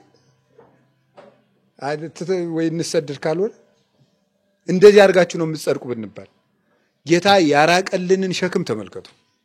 ይሄንን የበግ ጥርቅም በጅራፍ የበግ ጥርቅም ማለት በጅራፍ ማለት በስልጣነ ክህነቱ ሊቀ ካህናት ኢየሱስ ክርስቶስ በጉን ውጣ ብሎ ራሱ በጉኖ ተሰዋልን። ርግቡን አስወጥቶ የዋህ እሱ ስለኛ ተሰቀለልን። በሬውን አስወጠጠና እሱ ለኛ ተሰውቶ በከነወገው ለኩሎም ጸረነ እንድንልጥ አጋንንትን ስሙን ጠርተን ድል እንድነሳቸው ኃይል አስታጠቀን። ይሄንን ነበር እናንተ ደካሞች ወደ እኔ ኑ ያላቸው። እነማንን ነው? አይሁድን ነበር። አሁን ያንን በግተው ቢሏቸውስ እንደገና ደግሞ ልናርድ ነው ይላሉ። አሁን ሁሉ ማለት ነው በ70 ዓመተ ምህረት ጥጦስን ልኮ ቤተ መቅደሱን ያፈረሰባቸው በዚህ ምክንያት ነው። እንደገና መስዋዕት እንሰዋለን የለም እኔ በጅራፍ ከቤተ መቅደስ ያስወጣሁትን በግ እናንተ መልሳችሁ ማስገባት አትችሉም ነው። በክርስቶስ ሊቀ ካህናትነት የወጣ አይመለስም። በክርስቶስ ሊቀ ካህናትነት የገባም አይወጣም። ለዘመጻሐቤ ይሰድዶ ያወጽኦ አፋ ብሏል። ክርስቶስ ያስገባውን የሚያስወጣ የለም። ክርስቶስ ያስወጣውንም ማስገባት አይቻልም። ይመስለዋል እንጂ ለሰው የሚያስወጣም የሚያስገባም እሱ ነው። መንሹ በእጁ ነው። ዘመሴ ውስጥ እዴሁ ነው። በዛ ያነጽሐው ደእክሉ አዝመራውን የሚያበጥርበት ምርቱን ከገለባ የሚለይበት ስልጣኑ በእጁ ነው። እሱ የሰበሰባቸውን በጎች ማንም አይወስድም። አልወዘ ያይደን ይሆን እምድዬ ብሏል። ከሱ በጎቹን መንጠቅ የሚቻል የለም። እግዚአብሔር ያጸደቃቸውን ማን ይከሳቸዋል? አለ ቅዱስ ጳውሎስ። ማን ይከሳቸዋል? ያስወጣውን ማስገባት ግን አይቻልም። አይሁድ ያንን በግ እንደገና እናርዳለን፣ ርግቡንም እንደገና እናርዳለን፣ በሬውንም እንደገና እንሰዋለን ይል የለም። እምቢ ካላችሁ ራሱን መቅደሱን አፈርሰዋለሁ ብሎ በ70 ዓመተ ምህረት አፍርሶ እስከ 1948 ድረስ ዓመተ ምህረት ድረስ እስራኤል በስደት ኖሩ። 1800 ዓመት በላይ በስደት ያቆያቸው ያንን በግ ማረድ አትችሉም ነው። እኔ አስወጥቻለሁ። የኔ ሊቀ ካህናትነት ያስወጣውን በግ ማረድ አትችሉም፣ በፍጹም በእናንተ ጉልበት አይሆንም ነው። መስቀሉን ቢደብቁት አስገኘባቸው። በጉን እናርዳለን ሲሉ በጉን የምታርዱትም መቅደስ እንኳን ቢሆን አፈርሰዋለሁ እንጂ ይህን ልታረጉ አትችሉም። እነሱ እንደተሰደዱ ኢየሩሳሌም በቱርክ አማካኝነት ተያዘች። ቤተ መቅደሱ ፈርሷል 70 ዓመት ላይ በሮማውያን፣ ከዚያ በኋላ በቱርክ፣ መጨረሻ ላይ ምን ተሰራበት? መስጊድ ተሰራበት። የዓለሙን ኃጢአት የሚያስወግደው የእግዚአብሔር በግ ይሄ ነው አላቸው ዮሐንስ መጥምቅ። የዓለሙን ኃጢአት ነው በጉ ለእግዚአብሔር ዘያት ኃጢአት አለ። ይሄ ነው። አባታቸው ይስሐቅ ኦሪት ዘፍጥረት ምዕራፍ 22 ላይ ከአባቱ ጋር መስዋዕት ሊያቀርቡ ሲሄዱ ኦ አባ አይቴኑ በግኡ ለምስዋ የሚሰዋው በግ ወዴት ነው ብሎ ጠይቆት ነበር። ወልዴ በጎስ ያአምር እግዚአብሔር፣ ልጄ በጉን እግዚአብሔር ያውቃል፣ ብቻኛ ወደ ተራራው እንሂድ ብሎታል። ይስሐቅ የጠየቀው ጥያቄ ለጊዜው ለአብርሃም በለቱ የሚታረደው ግን የዓለምን ኃጢአት የሚያስወግደው በግ የትኛው ነው ብሎ ነበር የጠየቀ። እነሱ የይስሐቅ ልጆች ነን ባዮች ናቸው። የእስራኤልን ጥያቄ አባታቸው ይስሐቅ ጠየቀ። ያንን ጥያቄ ዮሐንስ መጥምቅ መጣና ይሄ ነው አለ። አባታችሁ ይስሐቅ ይፈልገው የነበረ በግ አለ አይደለም? የዓለምን ኃጢአት የሚያስወግድ በግ፣ ይሄ በግ እሱ ነው አላቸው ክርስቶስ። ያንን በግ ተውና ሌላ እናርዳለን ሲባል እንሱማ አይሆንም፣ ገርፌ በኔ ክህነት አስወጣዋለሁ። አስወጣው። አሁን ከመጡ በኋላ በሰው እጅ ነው። እንደገና አሁን ቤተ መቅደሱን አንጸን እናርዳለን በግ እያሉ ነው። እስኪ እናያለን። አይሆንም፣ እኔ አይሆንም ብያለሁ። ትንቢት አይደለም፣ ያረ ጌታ የተናገረው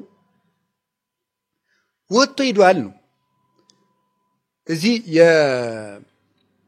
የማቴዎስ ወንጌል ምዕራፍ 23 የመጨረሻው ቁጥር ላይ ምን ብሎ ተናግሯቸዋል መሰላችሁ? ናው ይታደግ ለክሙ ሀገረክሙ በዶ፣ ቤተ መቅደሳችሁ ምድረ በዳ ይሆንላችኋል አላቸውና ምን እንዳለ ታውቃላችሁ? ወወፂኦ እግዚ ኢየሱስም ቤተ መቅደስ ሆረ ወነበረ ውስተ ደብረ ዘይት። ጌታችን ኢየሱስ ክርስቶስ ከቤተ መቅደስ ወጥቶ ሄደና ደብረ ዘይት ተቀመጠ ይላል። ከቤተ መቅደስ ወጣ፣ ደብረ ዘይት ሄዶ ተቀመጠ። ቅዱስ ቄርሎስ ይህን ሲተረጉም ከቤተ መቅደስ ወጣ የሚለው ይላል ክርስቶስ ከቤተ መቅደስ ሲወጣ ከአይሁድ 3 ነገር ይዞባቸው ሄዷል። ትንቢትን፣ ክህነትንና መንግስትን። እነዚህ 3 ነገሮች ከቤተ መቅደስ ይዟቸው ወጥቷል። ይዞ ወጣና የት ላይ ተቀመጠ?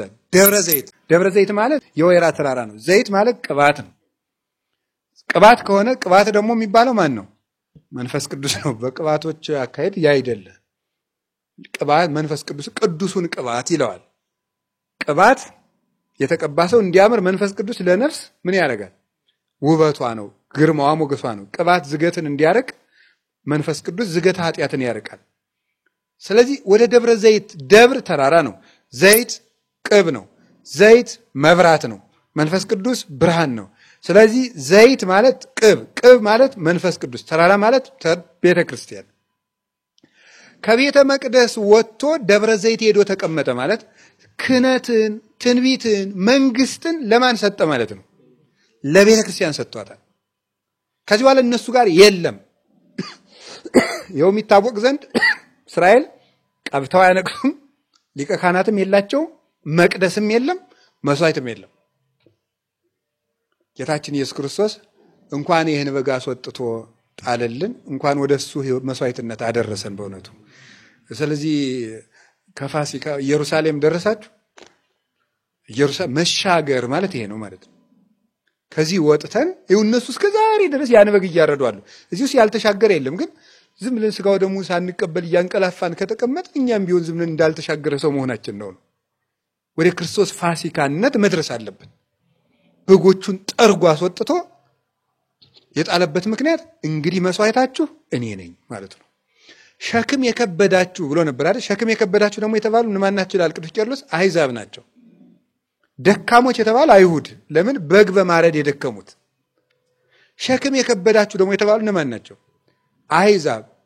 ሸክም የተባለው ምንድነው? አጋንንት በጣዖታት ላይ እያደሩ ልጅህን ረድልኝ እያሉ ያሳርዷቸው ነበር። ልጅን ማረድ ከባድ ሸክም አይደለም? የነዚያን ድካም አለው ይሻላል በግ ማቅረብ። ልጅን ማረድ ግን ከባድ ሸክም ነውና ልጆቻችሁን ረዱልኝ እያሉ ጣዖታት ክፉ የመከራ ሸክም ያጸኑባችሁ እናንተ ደግሞ ኑና እኔ ያሳርፋችኋለሁ። ልጅ ከማረድ አውጥቼ ጭራሽ የኔን ስጋ እንድትመገቡ አድርጋችኋለሁ። ያን ሸክም ላስቀርላችሁ አላቸው። ሸክሜ ቀላል ነው አለ። እኔ ስጋ ልጅ ረዱልኝ አይደለም ነው እኔን ብሉኝ ነው ምል ነው። ይሄ ቀላል አይደለም እንዴ? መጾር ቀሪል ውእቱ ኢየሱስ ክርስቶስ ያለው አባ ጊዮርጊስ ፍሳታቱ ለዚህ ነው። ቀላል ሸክም እሱ ማን ነው አለ? ክርስቶስ ነው።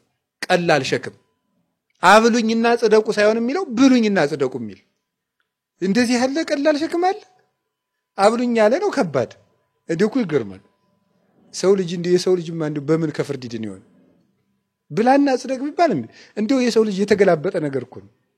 ድሮ አትብላ ሲባል መብላት ተጸበለስን ደሞም ብላ ሲባል አልበላም ስጋው ደሙን ማለት ነው። አትብላ ያለውን ይበላል። ብላ ሲባል እምቢ። ታምር ነው እንደው የሰባኪ ቀልድ አለ። አንድ ሰባኪ የሰባኪ ቀልድ ነው እንጂ ምንም ታሪክ አይደለም። ይሄና አንድ ሰውዬ ሚስቱ የምታረገው ነገር ሁሉ ሚስቱ ሁልጊዜ ከሱ ተቃራኒ ነገር ነው የምታረገው። ሁልጊዜ ልብሱን አስጭው ካላት ታስገባዋለች ወደ ቤት፣ አስገቢው ካላት ወደዚህ አራቅ አርጋ ታሰጠዋለች። እና አንድ ቀን አሉ አብረው ሲሄዱ ምን ሆነ ነው የሚባለው? መቼም ሰባኪ የማያመጣው ቀልድ የለም። ምን ሆነ ነው የሚባለው? ውሃ ዟት ሄደ እና እንደው በየት ኑራል የገባች ሲሉት እንዲህ መቼም የሷ ነገር ግልብጥ ነው ወደ ላይ ሄዳ ይሆናል ወደ ላይ ፈልጓት አለ ነው መሰል የሚባለው ማለት ነው። እና እንደው የተቃረነ እንደው አኗኗር እንዴት ፍዳ መሰላችሁ በእውነቱ ማለት ነው። ስለዚህ ጌታችን ኢየሱስ ክርስቶስ ይሄንን ጠርጎ አስወጣ። ከቃሉ ጋር ናችሁ። እግዚአብሔር ከሁላችን ጋር ይሁን።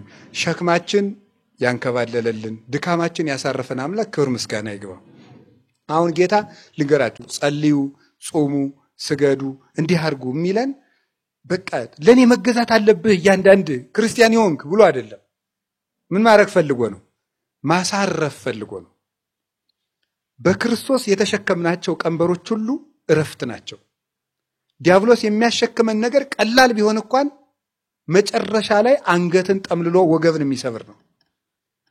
ክርስቶስ የሰጠን ሸክም ከሆነ ግን ከባድ ቢሆን እንኳን ወደ ላይ የሚያነሳ ነው። የክርስቶስ ሸክም ቢከብድ እንኳን ቀላል ነው። የዲያብሎስ ሸክም ግን ቀላል መስሎ ከባድ ነው። ሁሉን ነገር ቀላል መስሎ ያስጀምረናል፣ ከብዶን ሰብሮን ይቀራል። የክርስቶስን ሸክም ግን ከባዱን አባቶቻችን እንደ ቀላል ወደው ተቀበሉት። ሰውነታቸውም እየቀለላቸው በነፋስ ላይ እስከመረማመድ ደረሱ። በመብረቅም ተሽከረከሩ። በአክናፈ እሳት አጋንንትን እየጸፏቸው ወደ ሰማያት ተነጠቁ።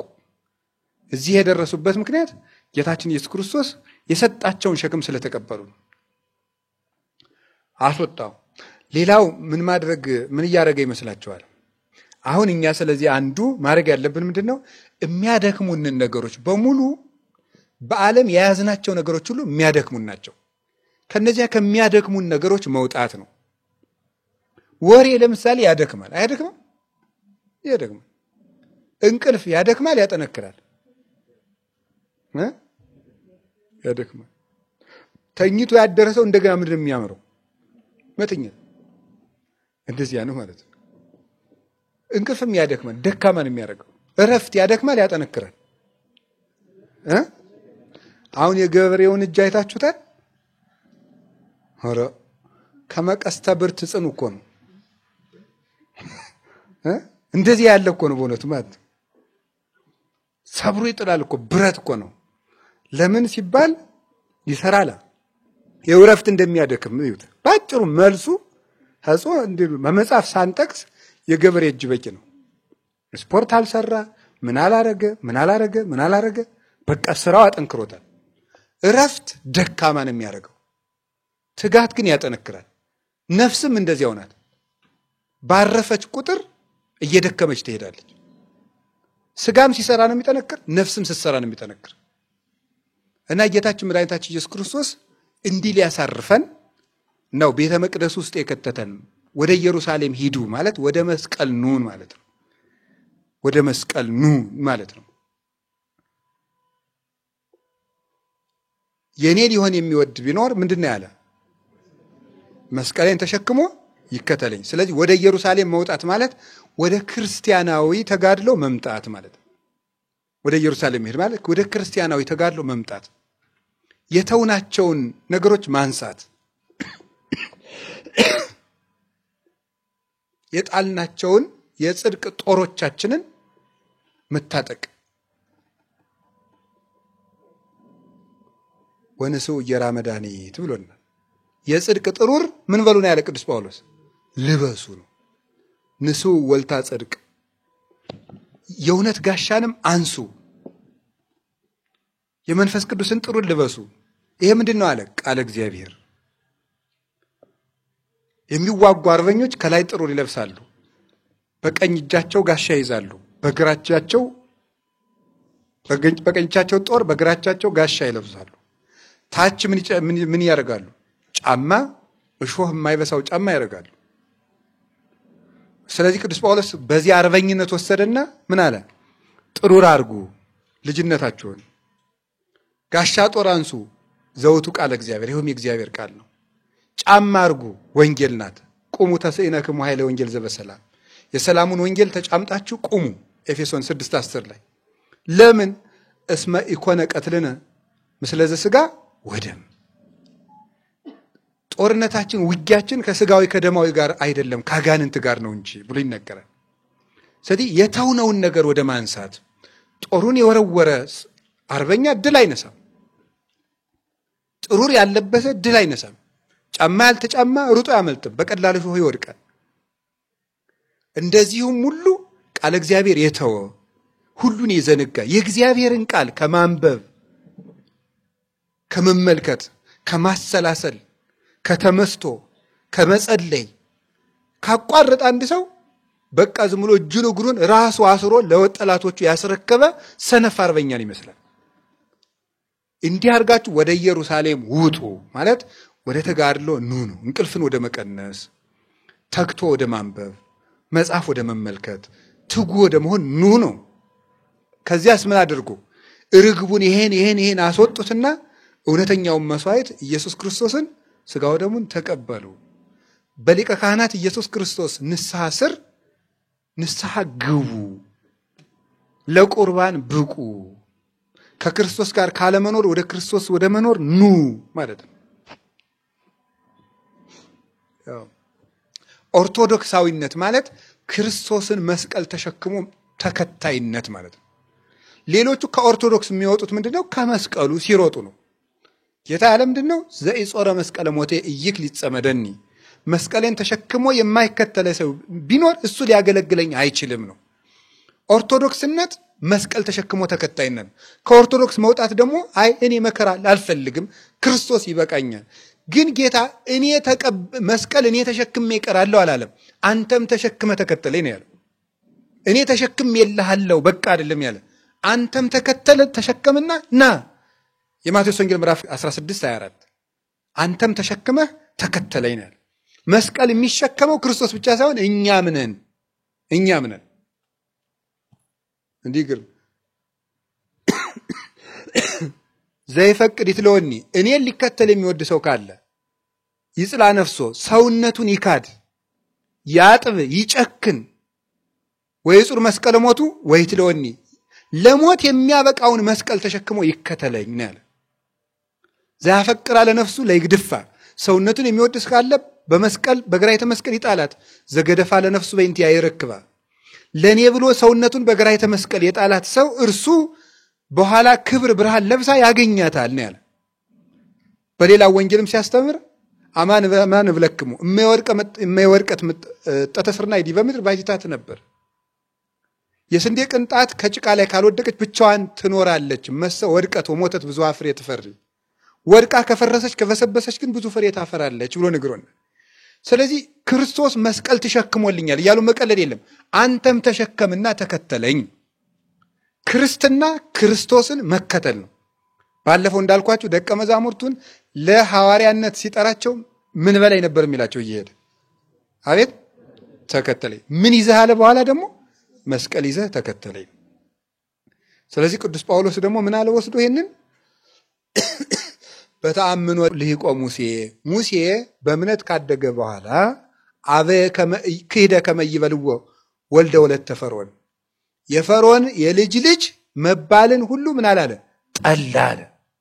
ወአብደረ ይህም ምስለ ሕዝበ እግዚአብሔር ከእግዚአብሔር ሕዝብ ጋር መከራ ይቀበል ዘንድ ወደደ። ምን? በፈርዖን ቤት ተመችቶት ከሚኖር። ስለዚህ እኛም መስቀሉን ተሸክመን ከክርስቶስ ጋር ከዚህ እንውጣ፣ በዚህ ዓለም ከተማ የለንምና ብሎ ይናገራል። ገላትያ ምዕራፍ 6 ቁጥር 13 ላይ ደግሞ ሲናገር ብሎ ይናገራል። ዋልቦ ዘያነጤኒ እስመ ማኅተመ ሥጋሁ ለክርስቶስ እጸውር በሥጋዬ። ማንም ሰው እንግዲህ እኔ አያድክመኝ፣ የክርስቶስን የመስቀሉን ማኅተም በሥጋዬ ተሸክሜያለሁና አንሰ ኢይዝያር ሐሰ እኔ በራሴ የምመካው ትምክህት ፈጽሞ የለኝም። ዘእንበለ በመስቀሉ ለእግዚእ ኢየሱስ ክርስቶስ በጌታ በኢየሱስ ክርስቶስ መስቀል ካልሆነ በቀር ይላል። የክርስቶስን መስቀል ምን አለው? በሥጋ ይሸከማለሁ። ምን ማለቱ ነው? የመስቀል ምልክት ሥጋው እዚህ ትከሻው ላይ እየተቀረጸ ነው እንዴ? አይደለም። ታዲያ የክርስቶስን የመስቀሉን ማኅተም በሥጋ ተሸክሜያለሁ ማለት ነው የክርስቶስን መከራ እየተቀበልኩ ነው። ቢቻለኝ በሞቱ ራሱ በመስለው ደስ ይለኛል ይላል ፊልጵስዩስ ምዕራፍ 3 ከቁጥር 11 ላይ ሲናገር ቢቻለኝ በሞቱ እንኳን በመስለው እወዳለሁ አለ ጌታዬ።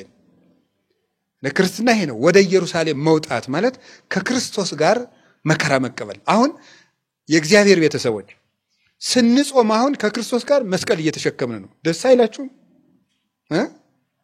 ከንጉስ ጋር ከንጉሱ ጠላት ተነስቶባቸው ከንጉሱ ጋር አብሮ የዘመተ ሰው ንጉሱ ሲነግሱ ምን ይደረጋል? ይሾማል፣ ይሸለማል።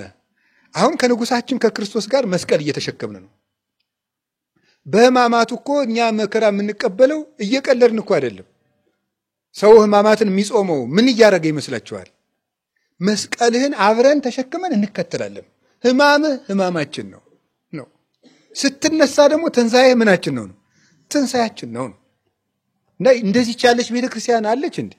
የት ይገኛል? በእውነት ማለት ነው ሰናይት ማንስት እኮ የምትባለው ለዚህ ነው። እህቴ ሙሽራዬ እንደው ከአንቺ ከሴቶች ሁሉ የተዋብሽ ነሽ የሚላት መኃልየ ዘሰሎሞን ላይ ከሴቶች ሁሉ የተዋብሽ የሚላት ምንድን ነው? ቤተክርስቲያን ነን ከሚሉት ሁሉ ያማርሽ ማለት እኮ ነው። ምክንያቱም ጥምቀቱ ጥምቀቷ፣ በደብረ ታቦር ብርሃነ መለኮት ሲገድ ብርሃኑ ብርሃኗ፣ ስደቱ ስደቷ፣ በዘመነ ጽጌ ጌታ የተሰደደ የምትል ጾሙ ጾሟ፣ ሕማሙ ሕማሟ፣ ትንሣኤው ትንሣኤዋ፣ እርገቱ እርገቷ፣ ምጽአቱ ልልናዋ ነው። አብራው ነው የምትኖረው ከክርስቶስ ጋር። እንዲህ ይገርማል። ሲወርድ አብራው የምትወርድ ሲወጣ አብራው፣ ልደቱ ልደቷ ነው። ቤዛ ኩሉ ዓለም ዮም ተወልደ እያለች አብራ ሲወለድ እረኛም መልአክም ሆና አብራ ታመሰግነዋለች። ሲሰደድ አብራው ትሄዳለች። ሲመለስ አብራው ትመለሳለች። ሲገዘር ግዝረቱን ታከብራለች። እንዲህ ያለች ቤተክርስቲያን ነው የምንኖረው። እና ወደ ኢየሩሳሌም መውጣት ማለት ከክርስቶስ ጋር መከራ መቀበል ማለት ነው። ሰው ከክርስቶስ ጋር መከራ መቀበልን በብዙ መንገድ ሊቀበለው ይችላል። ወደ ኢየሩሳሌም መጓዝ ማለት እሱ ነው። መከራ ወደ መቀበል መሄድ ነው። እዚያ መስቀል ውስጥ እረፍት ስላለ፣ እዚያ መስቀል ውስጥ ኃይል፣ ድልነሽነት፣ መዋይነት፣ እረፍት፣ ሰላም፣ ፍቅር፣ ብርሃን አለ። እዚያ መስቀል ውስጥ የዘላለም ሕይወት፣ መንግስተ ሰማያት አለ። እዚያ ውስጥ ስጦታ ሁሉ አለ እዚያ መስቀል ውስጥ። እና ወደ ኢየሩሳሌም እንውጥ፣ በአብይ ጾም ወደ ኢየሩሳሌም እንሄድ ስላችሁ መከራ ወደ መቀበል መሄድ ነው። ሰው መከራ መቀበል ከማን ሊቀበል ይችላል? ሰው ከራሱ ከማን ይቀበላል? ሌላስ ከማን ይቀበላል? ከሰው ይቀበላል። ሌላስ ከማን ይቀበላል? ከአጋንንት ይቀበላል። እነዚህን መከራዎች ወደ መቀበል መሄድ ነው።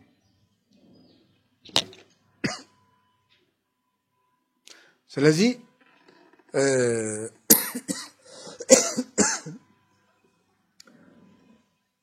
ወደ ትዕግስት ወደ ሰፊ ልብ መሄድ ነው እና በዓለም ሁሉ መስቀሉን ትተው የኮበለሉትን ሁሉ እኔ ኢየሱስ ተሸክሟል፣ እኔ መስቀል መሸከም አልፈልግም እያለ የሚሯሯጠውን ሁሉ እባካችሁ ወደ መስቀል ኑ፣ ክርስቶስን የምታምኑት ሁሉ አብራችሁት እንጓዝ፣ ወደ ቀራንዮ አብረነው እንጓዝ። ጣጥለው ትበተናለህ እንዴ? ያው ትበተን ትተውኛላችሁ እንዳለ ትንቢቱ አንተ ጋር እየተፈጸመ ጥለው ትሮጣለህ ማለት። ከዚህ ቤተክርስቲያን መኮብለል ማለት ከመስቀሉ ስር ኢየሱስ ክርስቶስን አላውቀውም ማለት ነው። ይላል ዛሬ መነኮሳቱን ላይ ይወጡ አማረብኝ ብሎ እናቴ እንዲሁ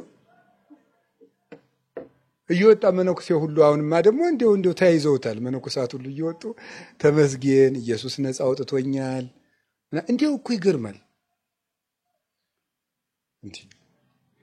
እንዲሁ ረሃቡ መከራ ነበር እዚያ ገዳም ውስጥ ረሃቡ ልብሱ እንዲሁ ዛሬ እንደ ልቤ እንዲያልኩኝ ይላል ወጥቶ አያፍርም ደግሞ እንዲሁ እኮ ይገርማል። ነፃ ወጥቼ በኢየሱስ እያለ አሁን ዛሬ መነኮሳቱ እየወጣ እንዳንዱ ማለት ነው መናፍቅ እየሆነ አየ። ይሄ ምንኩስናው መረረኝ፣ ቆቡ መረረኝ፣ የገዳሙ ተልኮ ከባድ ነበር አሁን አለፈልኝ ስትል ምኑ ነው ያለፈልህ? የሄድከው ከየት ወደ የት ነው? የክርስቶስን መስቀል ጥለህ ሄድክ ማለት ነው። ተሸክመ ተከተለ ቢለ አንተ ጥለኸው ቤትክን እንጂ መስቀሌን ተሸክመ ና እንሂድ አብረን ወደ ኢየሩሳሌም እንሂድ አለ። ወናው ናርግ ኢየሩሳሌም ወይ እህዝዎ ወይ ቀትልዎ ለእጓለ እመሕያው ወአመሳልስት ዕለት ይትነሳ። እነሆ ወደ ኢየሩሳሌም እንወጣለን፣ የሰው ልጅን ይይዙታል፣ ይሰቅሉታል፣ በሶስተኛው ቀንም ይነሳል አለ። እናንተ ጥላችሁ ትበተናላችሁ አላቸው። አልክድም አለ። ጴጥሮስ አልክድም ቢል ንስሐው ጠቀመው እንጂ ክርስቶስን በመስቀል ጊዜ ማየት የማትፈልግ ከሆነ በትንሣኤውም ልታየው አትችልም። በመስቀል ማየት ያልፈልግ ሰው በትንሣኤው ማየው እና ጌታችን መድኃኒታችን ኢየሱስ ክርስቶስ መስቀሌን ተሸከሙ ያለው ይሄን እንደው ለመነኮሳትም የምነግረው ይሄ ነው። ሊመነኩስ ላሰበም የምነግረው ይሄ ነው። አንዱ ሰው ሲመነኩስ የሚመነኩሰው ምን ሊሸከም ነው? መስቀል ከምንሸከምባቸው በጣም ከባዱ ምን ይመስላችኋል? ከሰው ጋር መኖር። መስቀል ማለት እሱ ነው። ወደ ኢየሩሳሌም እንሂድ ካላችሁ ስትመጡ ወደዚህ የመጣ ነው መስቀል ለመሸከም። መስቀል ደግሞ ሰው ነው። የሰው ጠባይ ራሱ አንድ መስቀል ነው። የሚናገረውን ሰው ችሎ መኖር ነው የሰው ልጅ ታምረኛ ሰው። በጣም ልዩ ደስታ ነው። እንደ ሰው ያለ ደግሞ መከራ የለም። ሰው በጣም ክብር እኮ ነው። እናንተ ባትኖሩ ካባ እኮ የለበስኩ ሰው ስላለ ነው። አሁን እኔ ራሴ እዚያ ማድርበት ባት ላይ ካባ አድርጌ እንደዚህ ምናምን እላለሁ። ሰው ሌላውን ብታዩት ካባ የለበስኩ ሰው ስላለ ነው። ሰው ስላለ ነው እኮ የምንለው። ሰው እኮ ክብራችን ነው ማለት። ይሄ ክብሬ ይሄ ልብስ ሳይሆን እናንተ እኮ ናችሁ አይደል? እናንተ ነው ይሄንን እንድለብስ ያደረጋችሁኝ። ስለዚህ የሰው ክብሩ ሰው ነው፣ ግን የሰው መከራውም ሰው መልሶ ደግሞ ማለት ጠባዩ ታምረኛ ነው። ሲያሽሟጥጥ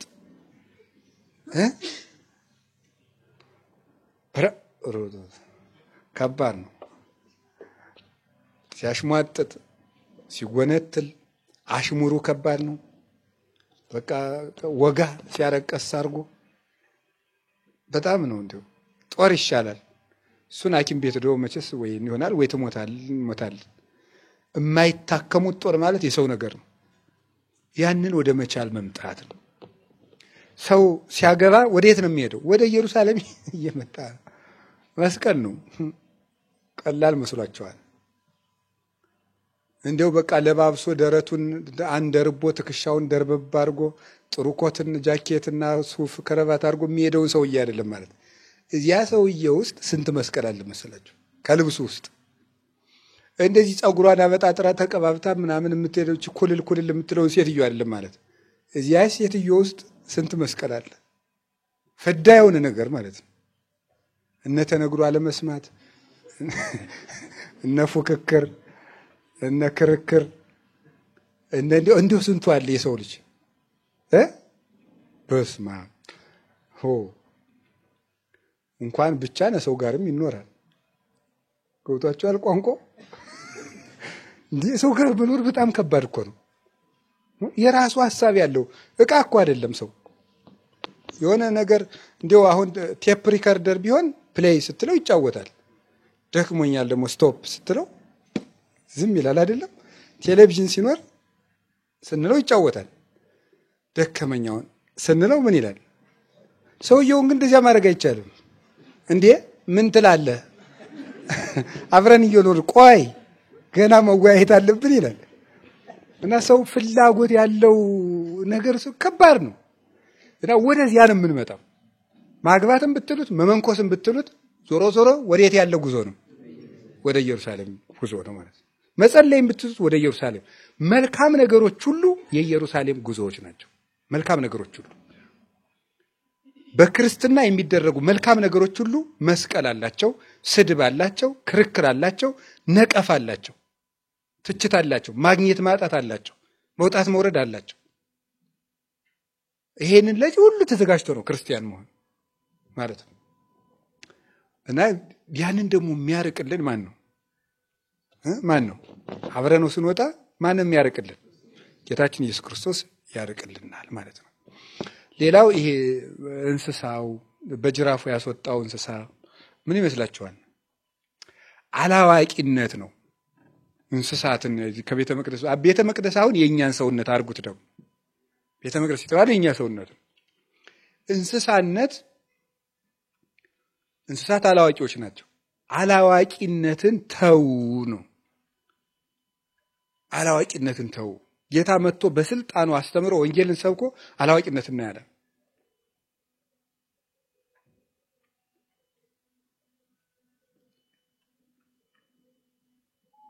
ምን ይላል መሰላችሁ? እለሰ ገደፍዎ ለአይበሮ ዝንቱ ዘይፈልጥ ሰናየ እምኩይ ናሁ ነቢይ ይሳለቅ ላይ ሊሆሙ እንዘይብል ሰብሰ እንዘ ክቡር ውእቱ እያይመረ ወኮነ ከመ እንስሳ ዘአልቦ ልብ ይላል ማር ይስሐቅ አንቀጽ 27 ላይ ሲናገር። ይሄንን ክፉና ደግ መለየትን የተው ሰዎች፣ ዕውቀት የሌላቸው ሰዎች አይምሮ ጠባያቸውን ተምረው መጽሐፍ ተመልክተው ምክር ተመክረው የማያሰሩትና ክፉን ከበጎ የሚለይ አይምሮአቸውን በድንቁርና የተው ሰዎች፣ እነዚህ ሰዎች ነብዩ ይሳለቅባቸዋል። ምን እያለ? ሰው ክቡር ነበር አላወቀም፣ እንደ እንስሳ ሆነ እያለ ነብዩ ይሳለቅባቸዋል። ለምን? ክብራሰ ለጠባይ ነባቢት አይምሮ ውእቱ። የአይምሮ ጠባይ ክብሯ ወይም የአዋቂ የነባቢት ነፍስ ክብሯ ዕውቀት ነውና ይላል። አዋቂነት የሰው ነፍስ ክብሯ ነው። እንስሳትም እኮ ደመ ነፍስ አላቸው። እኛ ሕያዊት ነፍስ ያለን የኛ ክብራችን በምንድነው? ልዩነታችን ሰውን ከሰው የለየው ክፉን ከደግ መለየቱ ነው። ዕውቀት ሳይኖረው ዝም ብሎ በድንቁርና የሚኖር ሰው ሃይማኖቱን አያውቅ፣ ታሪክ አያውቅ፣ ስርዓት አያውቅ፣ አነጋገር አያውቅ፣ አኗኗር አያውቅ፣ የሰማይ ሕይወት አያውቅ፣ የሰው ነገር አያውቅ፣ የሚናገረውን አያውቅ፣ የሚተወውን አያውቅ። ይሄ ሁሉ የማያውቅ ሰው ቦታውን አያውቅ፣ ጊዜውን አያውቅ። ከማይናገርበት ላይ ይናገራል፣ ከሚናገርበት ላይ ዝም ይላል። ለሚሰጠው ይነሳል፣ ለማይገባው ይበትናል። የሚያደርገውን የማያውቅ ሰው ይሄ እንስሳ ነው። ጌታችን ኢየሱስ ክርስቶስ መጥቶ ያወጣን ከምንድነው? ከእንስሳነት ነው። ታውቃላችሁ፣ ሲወለድም በቤተልሔም በምን መካከል ነው የተወለደው? በእንስሳት በረት ነው የተወለደው። አሁንም መጣና ደግሞ እንስሳቱን ከቤተ መቅደስ አስወጣቸው። ከእንስሳነት ላወጣችሁ ያ ቤዛነት ነው የቤተልሔሙ። ከእንስሳነት ላወጣችሁ በእንስሳት መሃል ተወለድኩ ነው፣ ቤዛነት ነው። ያሁኑ ደግሞ እንስሳነታችሁን አስወግዱ ነው፣ አዋቂ ሁኑ ነው፣ ብልህ ሁኑ፣ ብልህ ሁኑ። የድሮ እኮ ክርስቲያኖች በሐዋርያት ዘመን የነበሩ ክርስቲያኖች ሁሉም ክርስቲያኖች ወንጌልን በቃላቸው ያጠኑ ነበር። ሴት የለ፣ ወንድ የለ፣ መነኩሴ የለ፣ ባለትዳር የለ፣ ምዕመናን የለ። ከሐዋርያት ጀምሮ እስከ 4ኛው ክፍለ ዘመን እስከ ቅዱስ እንጦንስ ድረስ ያሉት ምዕመናን መጽሐፍ ቅዱስን በቃላቸው የሚያጠኑ የሚያውቁ ናቸው። ሲጀመር ማቴዎስ ወንጌልን በቃሉ ሳይዝ እንኳን ምንኩስና የሚሰጠው መነኩሴ አልነበረም። በቃሉ አጥንቶ የዲያብሎስን ክፉና ደግ ውጊያውን አውቆ ነው። ዲያብሎስ በምን ይመጣል? በምንድል ይነሳል? ከዲያብሎስ ሽንገላ ያልወጣ ሰው እግዚአብሔርን ተከትሎ ከወደቡ መድረስ አይችልም። የዲያብሎስን ተንኮል የለየ ሰው ነው። አይምሮው የጠራለት ሰው ነው። ይሄ ላለው ሰው ነው አይምሮ መንፈሳዊ የሚባል ደግሞ የሚሰጠው የተሰወረውን ማወቅ። አይምሮ ጠባይ ለተሰጠው ሰው በዚያ ለሰራበት ሰው አይምሮ መንፈሳዊ የብቃት ዕውቀት ይሰጠዋል። ያ እንዲሰጠው እንስሳነታችሁን በመማር መጽሐፍ በመመልከት አውጥታችሁ ጣሉ ነው። በድንቁርና የምንኖርበት ጊዜ ይበቃል። ደጋፊ ክርስቲያን ለቤተ ክርስቲያን አይጠቅማትም። ይጠቅማታል? ደጋፊ ማለት ምን ማለት ነው? ዝም ሆ ሆ ሆ ሆ የሚል ማለት ነው። አሁን ህዝቡ ራሱ እየተባለ እርስ በርሱ እየተዋደነ እያለቀ ነው።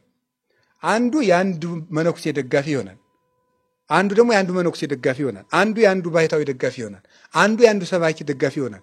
የኛን መምህር እንዳነኳቸው ወንድ እስቲ ተነኳቸዋለን። የኛን መምህር ያንተ መምህር እዚያው ይቅር። እኔ የቤተ ክርስቲያን መምህር ነው እንጂ እኔ ደጋግሜ እነግራለሁ። ህዝብ የሾመው መምህር መከራ ነው እላለሁ እኔ ሁልጊዜ። ክርስቶስ የሾመው መምህር ነው። ስለዚህ እየተዋደነ ያለ አሁን ህዝቡ ምንድነው? ይከፋፈላል። አንዱ ይመጣና እንደዚህ ነው ይለዋል። ቃለ ሕይወት ያሰማልን። ሌላው ይመጣና ደግሞ አይባልም ይለዋል። ወይ መከራችን፣ ማንን እንከተል ይላል። ይህን እንስሳነትህን ሁልጊዜ በመማር አውጥተህ ጣል ነው።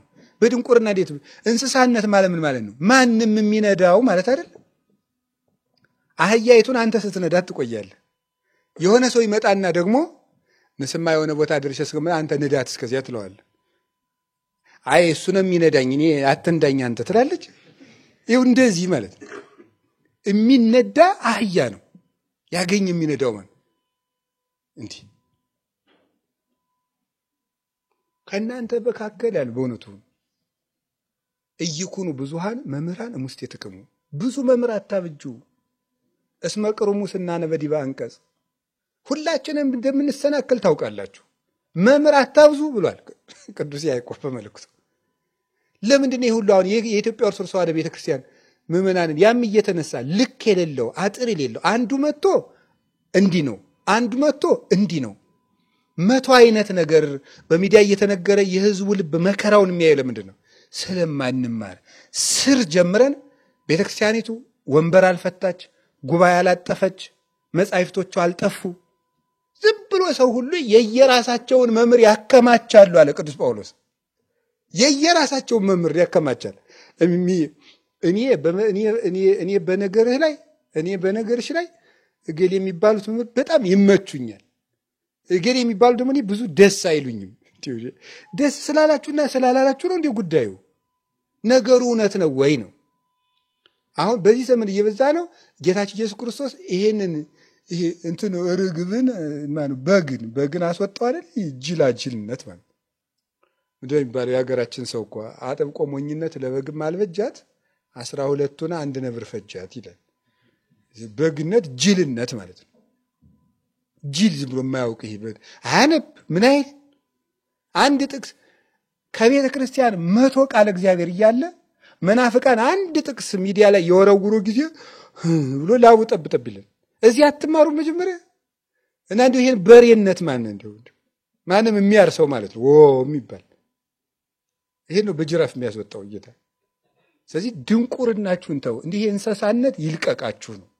ይህን እንስሳነት በድንቁርና የምትኖሩበት ጊዜ ይብቃችሁ፣ በእውቀት ኑሩት። የግዩ እያይመረክሙ ቅዱሳተ መጻሕፍተ፣ መጻሕፍትን ካለማወቃችሁ የተነሳ ትስታላችሁ አለ ቅዱስ ቄርሎስ። ጌታ በማቴዎስ ወንጌል ስሕትክሙ በየአእምሮ መጻሕፍት ኢ በኃይለ እግዚአብሔር ያለውን ይዞ ጌታም የማቴዎስ ወንጌል ምዕራፍ 22 ላይ አይሁድ ምንድነው ያላቸው? መጻሕፍትን ስለማታውቁ ትስታላችሁ አላቸው። መጻሕፍትን ስለማታውቁ ትስታላችሁ። ቅዱስ ቄርሎስ ደግሞ ይህን ወስዶ መጻሕፍትን ካለማወቃችሁ የተነሳ ትስታላችሁ፣ ዘውቱ ምስጢር ሃይማኖትን አብይ፣ ይኸውም ታላቁ የሃይማኖታችን ምስጢር ነው። ዘውቱ ክርስቶስ ዘአስተርአየ በሥጋ ወጸድቀ በመንፈስ ወተሰብከ በውስተ አሕዛብ፣ ይኸውም በሥጋ የተገለጠ በመንፈስ ቅዱስ እውነትነቱ የተረጋገጠ በሥጋ የታየ ለአሕዛብ የተሰበከ በመላእክት የተመሰገነ በክብር ያረገ ክርስቶስ ነው ይላል ድርሳነ ቄርሎስ ድርሳን 8 ላይ። መጻሕፍትን ካለማወቃችሁ የተነሳ እምነትን ትስታላችሁ፣ ሃይማኖትን ትስታላችሁ። መጻሕፍትን ባለማወቃችሁ ትስታላችሁ። ዘውቱ ምስጢር ሃይማኖትን አብይ፣ የምትስቱትን ከሌላ አይደለም ታላቁን የእምነታችን ምስጢር ነው። እምነት ያልኩትም ሌላ አይደለም ዘውቱ ክርስቶስ አስተራይ በስጋ የተገለጠው ክርስቶስ ነው ይላል። ከክርስቶስ መንገድ ሰው የሚወጣው መጽሐፍ ቅዱስን ባለማወቅ ያወቀ ይመስለዋል እንጂ እናይን እንስሳነት ይብቃ። እሺ የአብይ ጾም ጉዞ በል። እሺ የአብይ ጾም ሁለተኛው ጉዟችን ወዴት ነው? ወደ ኢየሩሳሌም። አንድ ወደ ተጋድሎ አልኳችሁ፣ ሁለት ወደ ስጋ ወደሙ አልኳችሁ፣ ሶስት ወደ ምን ነው? ወደ ዕውቀት መሻገር አለበት። የደንቆሮ አምላክ ማረኝ የሚባል ጸሎት አይሰራም። እኮ ይገርም። ምን ሆነ ነው የደንቆሮ አምላክ የምትል? አትማር አታነቡ እንዴ? በፌስቡክ አንዳንድ ቁና የሚያህል ቴክስት ስታነቡ እየዋላችሁ እንዴው እኮ ይገርም። አንድ ምዕራፍ መጽሐፍ ቅዱስ ታነብ ግን እንቅልፍ ዘው ያደርገዋል። እንዴው እኮ ይገርማል። ወግ ሲሉት ሰው ይላል። እንዴው ግርም ነው የሚያደርገኝ እኮ መጽሐፍ ሲነበብ ተኝቶ የነበረው ሰውዬ ወግ ከመጣ ይላል። ምን አልክ? ማን ነው እንደዚህ ያለ ይላል። ወይ ታምር ነገር እኮ ነው። እና ይሄንን እንደው እግዚአብሔር በጅራፍ ይጥረግልን። ሰውየውን አይደለም ምናችን ነው የሚጠርግልን? ድንቁርናችን ማለት ነው። ድንቁርናችን፣ አለማወቃችን፣ ስንፍናችን። እንዴው እኮ ይገርማል። ምን ያደገድገ ከንዘወልደ ንጉሥ አንተ አለ ያ ሰውዬ። ምክሩ ጅል ሆነ እንዴ! የንጉሥ ልጅ ነው መክሳት ጥሩ አይደለም እኮ። ከቤተ መንግስት እንጀራ እያለ እንዴት ይርበናል? ውሃ እያለ ለምን ይጠመናል? ልብስ እያለ ለምን እንደምንራቆተው? የነዚህ አናብስት ልጆች እኮ ነን፣ የነ ቄርሎስ ልጆች። ገና ከንፈራቸውን ክፍት ሲያደርጉት እንዲሁ አንበሳ እንደ ጮኸባት ጦጣ መናፍቃን ጭው። ቅዱስ አትናቴዎስ ገና በስብሰባ መገኘቱን ሲያዩ መናፍቃን በር አይተው ነበር ቤታቸውን የሚሄዱት። ገና ቤት በር ላይ አይተው ማለት ነው። የነዚያ ልጆች እኮ ነን፣ መጽሐፍ ቅዱስን የወሰኑትም የኖሩትም። መኖር ቢያቅተን ማወቅ ይከተን እና እወቁ ነው። እንዲሁ ዝም ብሎ በቃ እንዲሁ እያሉ እንዲሁ ዝም ብላችሁ እንዲሁ በልጅነት ባልቴት መሆን እንዲሁ ይኸው እንደ ሽማግሌዎች እንኳን እየተማሩ ነው ማምላክ አትዋቸው። እውነቴን ነው አዛኛው። ለዚህ ነው ሰሎሞንም የልጆች ክብር ሽማግሌዎች ናቸው ያለ መጽሐፈ ምሳሌ ምዕራፍ 23 ላይ። ሽማግሌዎች የእንዲሁ አይደለም፣ የሽማግሌዎች ሽበት የልጆች ክብር ነው እንጂ ሽማግሌዎች እየተማረ አሁን እኛ አርጅቶ እንዲሁ ሰው ሁለት ጊዜ ያረጃል ብሏል ቅዱስ ዮሐንስ አፈወርቅ። አንደኛው በእድሜ ሁለተኛው በኃጢአት። ለዚህኛው ነው ሊለቀስለት የሚገባ። አርጅተን እና እንዲሁ ስንፍ እንዲሁ ቤተክርስቲያን ራሱ ወንጌልም ሲነበብ ትምህርትም ሲማር እንግዲህ ተምሬ እንግዲህ መቼ ብሎ ዝም ብሎ ሙትት ዝም ብሎ እናቴ እንዲሁ ነውር ነው እኮ። እንዲሁ ዘፈን ሲዘፈን እንኳን እንዲሁ ሽማግሌ ሁሉ ተነስቶ ወልደፍ ይላል። እንዲሁ ከሆነ ትርጉ ነው መረግራቸው። እንዲሁ ለዘፈን እኮ እንዲሁ ለዚያ እንኳን እንዲሁ ያረጁት ሁሉ ጎበጥ እያሉ ይነሳሉ። ምኑ ጌሾው ነው? እውነት ነው። እሱ ነው ይሄን ሁሉ ጉድ የሚያመጣል። እንዲሁ እኮ ይገርማል። እና እንዲሁ አዝማሪው እኮ መሰንቆን እንዲህ ሲያደርግ ተነስቶ እንዲሁ ያሚያል እንዲሁ ወዲያ ጠመድ ይላል። ይሄ እኮ የእግዚአብሔር መሰንቆ እኮ ነው። መሰንቆ ዘይቤ ሃይማኖት ይቲን ተለብስዋ ሰማይት ነው። መሰንቆ ይሏል ሃይማኖት ናት አለ። ሰማይታት የለበሷት ሃይማኖት። መሰንቆ ሲመታ የሰውን የስጋውን እንደሚቀሰቀሰው ሃይማኖት ሲነገር የነፍሶን ይቀሰቀሳል ማለት እኮ ነው። መሰንቆ የተባለች ሰማይታት የለበሷት ሃይማኖት ናት አለ ቅዱስ አትናቴዎስ በቅዳሴ። መሰንቆ ሃይማኖት ነው። መሰንቆ ሲመታ የነፍሶን ይቀሰቀስበት። እኔ አንብቤ እንግዲህ እኔ ተምሬ እንግዲህ ምንድነው እንደዚህ የምትሉት? ጴጥሮስ በ55 ዓመቱ አይደል የመጀመሪያ ተማሪው ነው የገባ። እንዲሁ እኮ ይገርማል እኮ የጌታ የመጀመሪያ ደቀ መዝሙር ነው። አርጅቶ እኮ ነው የገባ።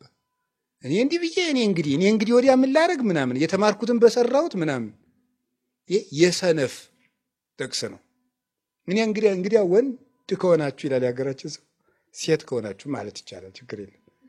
እንግዲህ ጀግና ከሆንክ ማለት ነው።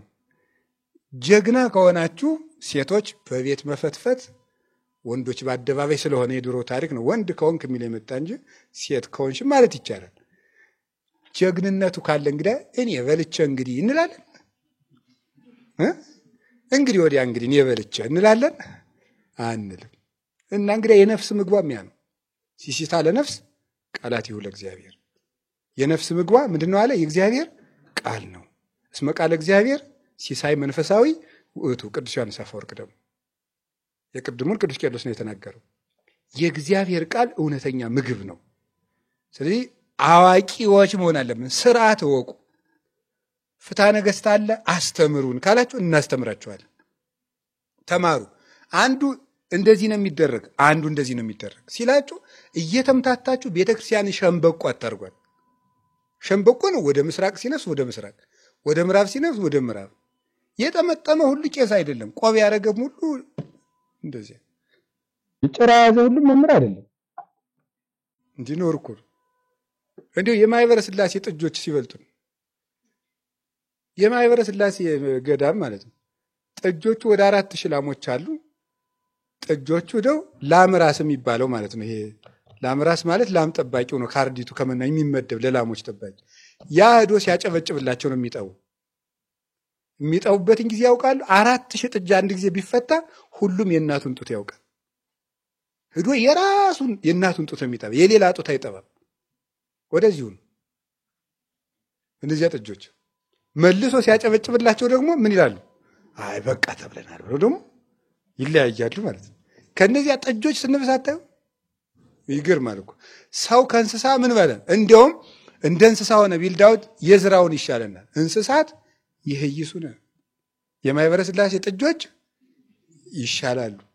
እስመ አልቦሙ ደይን ዘይጸንኦሙ እነሱ በመጨረሻው ሰዓት ምን አይጠብቃቸውምና ፍርድ የለባቸውም። እንስሳት እንኳን እያወቁ እኛም ማናውቅ። አሁን በአሜሪካ ብትሄዱ ዝንጀሮ ትልቅ ስራ እየሰራ ነው። ሳይክል ይነዳል። ምን ይላል? ሻይ መጠጣት ምናምንማ በዚህ በጣራ ገዳም ያሉትም ጀማምረዋል። ዳቦ መብላት እንደዚህ እነሱም ጀምረዋል። ውሻ አሁን እያነፈነፈ መሳሪያ ሰላይ ሆኗል። ኃይለኛ የሆነ ጀግና ሆኗል በእነሱ ሀገር ማለት ነው። የተቀበሩ ክፉ መሳሪያዎችን ሁሉ እየመነጠቀ የሚያወጣ ሆኗል ውሻ። እንዲሁ ከውሻ ስንብስ ውሻ ሊቅ ሲሆን ዝንጀሮ ሊቅ ሲሆን እንዲሁ እኮ ይገርማችኋል። እኔ እውነቴን ነው። እና እንዲሁ እግዚአብሔር ይሄንን እንዲሁ ድንቁርናችን በጅራፍ ጠርጎ ያውጣል። እና እንዲሁ በመምህር አምላክ ተማሩ። እውነቴን ተማሩ። ግዝት አይደለም ይሄ። እየገዝትኳችሁ እንዳይመስላችሁ። እንዲሁ ልመና ምን ቤተክርስቲያን እንዴት መከራው አንቲ እልላችሁ ነው እንዲሁ ለማለት ፈለኩት። አላችሁ አይደል? ጌታችን ኢየሱስ ክርስቶስ ይሄን እንስሳ ነው። እንደ ሌላው እንስሳነት ምን ነው ይመስላችኋል? ምድራዊነት ነው አይደለም? እንስሳነት ምድራዊነት ነው። እንስሳት ሲፈጠሩ ምን ብለው ነው የተፈጠሩት? ተጎንብሰው ነው የተፈጠሩት። እንስሳት ምድራውያን ናቸው። ሰው ቀና ብሎ የተፈጠረበት ምክንያት ምን ይመስላችኋል? በእግሩ መሬት እየረገጠ በአይኑ ግን ምን ማየት ይችላል? ሰው እግሩ በመሬት ላይ ይሄዳል፣ አይኑ ግን ሰማይ ማየት ይችላል። ይህ ምን ማለት ነው? የምድሩንም የሰማዩንም ሕይወትህንም አገናዝበህ ኑር ነው። ሰማያዊ ፍጡር ነህ ነው። እነዚያን ያባረራቸው እንስሳ የበሬውን ምኑን አባረር ማለት እንደ እንስሳ ዝም ብሎ ስለ ምድራዊ ነገር ብቻ እንዲህ ብለህ ጠዋት ቁርሱን ይበላል፣ ከዚያ ምሳ ይበላል፣ ከዚያ እራት ይበላል፣ ከዚያ እዚያው መሬት ላይ ይተኛል፣ መሬት ይበላል፣ መሬት ይተኛል፣ መሬት ይበላል፣ መሬት ይተኛል፣ መሬት ይበላል፣ መሬት ይተኛል፣ በመሬት ይራመዳል፣ መሬት ይበላል፣ መሬት ይተኛል፣ መሬት ይገባል። እንደዚህ ማለት ነው። እንደዚህ ዓለም ሰማያዊ ሕይወትን መጨነቅ ማሰብ። እግዚአብሔር እኛ በቀጠርነው ቀን አይመጣም። ዛሬ ማታ ሊመጣ ይችላል፣ ነገም ሊመጣ ይችላል። እንደው አባ ኒፎን የተባለ ጻድቅ ምንድን ያለ ጌታ ኢየሱስ ክርስቶስ በየቀኑ አንተን መምጣትን የሚያስብ ልብ ስጠኝ አይደል ያለው? እንዳስብ አድርገኝ፣ በየቀኑ አንተ እንደምትመጣ እንዳስብ አድርገኝ ነው ያለው። ይህ ትልቅ አይምሮ ነው። ጌታ ሳምንት ይመጣ፣ የደብረ ዘይት ይመጣ፣ ጳጉሜን ይመጣ፣ ነገ ሰኞ ይመጣ፣ የምናውቀው ነገር የለም። ያችን ቀን የሚያውቃት የለም። ስለዚህ እንስሳነታችሁን ተው ማለት በምድራዊ ደስታ ብቻ እያደናችሁ እድሜያችሁን አትፍጁት ነው። ይሄንን ተውት ነው። ሐልዩ ዘበሰማይ ወአኮ ዘበምድር ሀበ ሀሎ ወልደ እጓለ እመሕያው ይነብር በየማናውሁ ቆላስይስ ምዕራፍ 3 ቁጥር 1 ላይ የምድሩን ትታችሁ የሰማዩን አስቡ። ይኸውም የሰው ልጅ በአባቱ ቀኝ ቆሞ ያለበት ሰማይ ድረስ አስቡ ነው። ንስር እስከ ደመና ይበራል። ክርስቲያኖች ግን ከንስር በልጠው ክርስቶስ ካለበት ሰማይ ያስባሉ። ክርስቲያን ማለት ልቡ በየት ያለ ነው? ክርስቶስ በተቀመጠበት ሰማይ ያለ ነው። ራስ ባለበት እግር ሄዶ ይገባል። ስለዚህ ክርስቶስ ያለበትን ሰማይ እያሰቡ የሚኖሩ ሰዎች እነሱን ወዳን ክብራል። ስለዚህ ምን አለ ቅዱስ ጳውሎስ? ልሄድ ከክርስቶስ ጋር ልኖር ምን አለ? እነፍቃለሁ። ፊልጵስዩስ ምዕራፍ 3 ቁጥር 18 ላይ ደግሞ ወለነስ ዘውስተ ሰማይ ሀገርነ፣ የኛ ግን ሀገራችን ምንድነው ነው ያለ? እንዴት ነው ያለ? ብዙ ሰዎች የክርስቶስ መስቀል እንቅፋቱ ነው ይመላለሳሉ አለ። ብዙ ሰዎች የክርስቶስ መስቀል እንቅፋቱ ነው ይመላለሳሉ። እለ ከርሶሙ ያመልኩ፣ ሆዳቸውን የሚያመልኩ ናቸው። ክብራቸው በነውራቸው ነው። ሐሳባቸው ምድራዊ ነው ይላል። ሐሳባቸው ምድራዊ ነው። ክብራቸው በነውራቸው ነው። ሆዳቸው አምላካቸው ነው። የኛ ግን ሀገራችን በሰማይ ነው። ሐሳባቸው ምድራዊ ነው። ብዙ ሰዎች ከቤተክርስቲያን ወጥተው ምን አገኘ ሲቱልን ነፃ እንዲህ አግኝቼ ነው የሚለው። በምድራዊ ሐሳብ ብቻ መጠመጥ፣ ምድሩንም ሰማዩንም አገናዝቦ መሄድ ይገባል። የሰማዩን ብቻ እንኖር ብንል ምድሩ አያኖረንም። ለሰማዩ ብቻ እንድንኖር አያደርገን። እንኳን እኛ አባቶቻችን እንኳን ይውላችሁ በእግርህ እየሄድክ በዓይነ ሰማይን ተመልከት ማለት ከላይ ሰማይ እንድታይ። እንስሳት ግን በእግራቸው መሬት ላይ ይሄዳሉ። እያዩም የሚሄዱት መሬት ነው። አንተ ግን በእግር ትሄዳለህ፣ ሰማይን ማየት ትችላለህ። እንስሳት ከምድር ተፈጥረው ከምድር በልተው ምድራውያን ሆነው ይቀራሉ። እኛ ግን ከምድር ተፈጥረን ሰማይ አይተን ወደ ሰማይ እንሄዳለን። ስለዚህ የምድሩን ብቻ ብናስብ እንስሳት እንሆናለን። የሰማዩን ብቻ ብናስብ ደግሞ መልአክ እንሆናለን። ያ ደግሞ በብቃት በሩጫ የሚገኝ ነው። የምድሩንና የሰማዩን አመጣጥነን ብንጓዝ ደግሞ ሰው እንሆናለን። ለምድሩ ብቻ የሚኖር ሰው እንስሳ ነው። ለሰማዩ ብቻ የኖሩት ደግሞ እነ እንጦንስ፣ እነ መቃርስ፣ እነ አቡነ ተክለ ሃይማኖት፣ እነ አቡነ ገብረ መንፈስ ቅዱስ እነዚህ መላእክት ናቸው። ስጋውንም በመጠኑ የነፍሱንም ስራ ደግሞ እንዳቅማቸው ደግሞ የሚሰሩ ሰዎች ደግሞ እነዚህ ሰው ይባላሉ። አባቶቻችን መልአክ፣ እኛ ደግሞ አረገናንን እንስሳ ነው እንጂ ለራሲ ቆርሶ ያንሳንሱ ያለ መሆን ግን ያለብን ምንድነው? ሰው መሆን አለብን ማለት። አንድ ሰው ዝም ብሎ ከጧት እስከ ማታ ለስጋው ብቻ እየተገዛ የሚሆን ከሆነ እንስሳ ነው። መልአክ ምን ሆነው እግዚአብሔር ሲያሳድገን ነው። ሰው ግን መሆን አለብን እና ጌታችን ኢየሱስ ክርስቶስ ይሄንን ለማስተማር እንዲህ ያደረገላችኋለሁ። ስለዚህ እናንተ ምኩራብ የተባለው ምንድነው? እናንተ የኔ ቤት ናችሁ ነው፣ የኔ መቅደስ ናችሁ ነው። ምኩራብ የተባለ የኛ ሰውነት ነው። እዚያ ውስጥ ያሉትን እንስሳት ማስወጣቱ ማለት እንስሳዊ ጠባያችሁን አስወጥታችሁ ጣሉ። በእኔ ተግሳጽ እንስሳዊ አመላችሁን ቀንሶ አላዋቂነት፣ ምድራዊነት፣ ዝምድና ማፍረስ፣ እንደዚህ ያሉ ነገሮች ሁሉ እንስሳዊ ጠባዮች ናቸው። እሱን ተው። ምክንያቱም እናንተ የኔ መቅደስ ናችሁ። እንስሳዊ ጠባይ ሊሰለጥንባችሁ አይገባም። የተአምሩ ነው ከማንተሙ ታቦቱ ለመንፈስ ቅዱስ እንዳለ ቅዱስ ጳውሎስ አንደኛ ቆሮንቶስ ምዕራፍ 3 ቁጥር 16 ላይ እናንተ የመንፈስ ቅዱስ ማደሪያ መቅደስ ናችሁ እንዳለ እናንተ የኔ መቅደስ ስለሆናችሁ እንስሳዊ ጠባይ አይሰልጥንባችሁ። አንድ ሰው የክርስቶስ ማደሪያ እየሆነ የሚመጣው እንስሳዊ ጠባዩ እየቀነሰለት ሲመጣ መጨረሻ ላይ ፍጹም መቅደስ ይሆናል ማለት ነው። ፍጹም መቅደስ። ለዚህ ነው አባቶቻችን አሁን ምንኩስናን ብዙ ሰዎች እንደ ኃጢአት እንደዚህ ይቆጥሩታል። ባይታዊነትን፣ ዘግቶ መጸለይን እንደ ነውር ይቆጥሩታል። ግን ያ የሚሆነው ምንድነው? እንስሳዊ ጠባያቸውን እየቀነሱ የክርስቶስ ፍጹም መቅደስ ለመሆን የሚደረግ ወደ እግዚአብሔር የሚደረግ የፍቅር ግስጋሴና ሩጫ ነው። ያ ፍጹም መቅደስ ለመሆን ማለት እንስሳቱን ገርፎ አስወጥቷቸዋልና እንስሳዊ ጠባይ ሊሰለጥንብኝ አይገባም። እኔ የክርስቶስ መቅደስ ነኝ። ስጋቸውን ከመሻቱ ጋር ምን አሉት ነው የሚለው ቅዱስ ጳውሎስ? ሰቀሉት አይደለም የሚለው? ከክርስቶስ ጋር ሰቀሉት፣ ብልቶቻቸውን ገደሏቸው ብሎ ይናገራል። ከዚያ በኋላ የክርስቶስ ፍጹም ማደሪያዎች ሆኑ ማለት ነው። ይህንን ለማስተማር ጌታችን ኢየሱስ ክርስቶስ በዚያ ውስጥ ያሉትን እንስሳቱን ገርፎ አስወጣቸው ማለት ነው። የኦሪት መስዋዕት ማሳለፉን። ሌላ እዚህ ውስጥ የገለጸው ሁለት ነገር አለ። አንደኛው የቤተ መቅደስ ጌታዋ ማንኝ እያለ ነው? እኔ ነኝ ብሏቸዋል። የቤተ መቅደስ ጌታዋ እኔ ነኝ። አምላክነቱን ነው በዚህ ቀን ያስረዳ። የቤተ መቅደስ ጌታዋ እኔ ነኝ። የኛ ሰውነትም ጌታው ማን ነው? ቅዱስ ጳውሎስ ምን ይላል? በዋጋ ተገዝታችኋልና የራሳችሁ አይደላችሁም ይላል። ከናንተ መካከል ለራሱ የሚኖር ሰው ካለ ለክርስቶስ ጭምር ካልኖር አንድ ሰው የክርስቶስን ዋጋ ከንቱ ማድረጉ ነው። እመኒ ሀዮነ ለክርስቶስ እመኒ ሞትነ ለክርስቶስ ንመውት፣ ብንኖርም ለክርስቶስ ብንሞትም ለክርስቶስ ይላል ሮሜ 14 ቁጥር 8 ላይ ሲናገር። ስለዚህ ይሄ ስጋችሁ የመቅደስ ጌታዋ እኔ ነኝ ማለት የእናንተ የህይወታችሁ ጌታ እኔ ነኝ።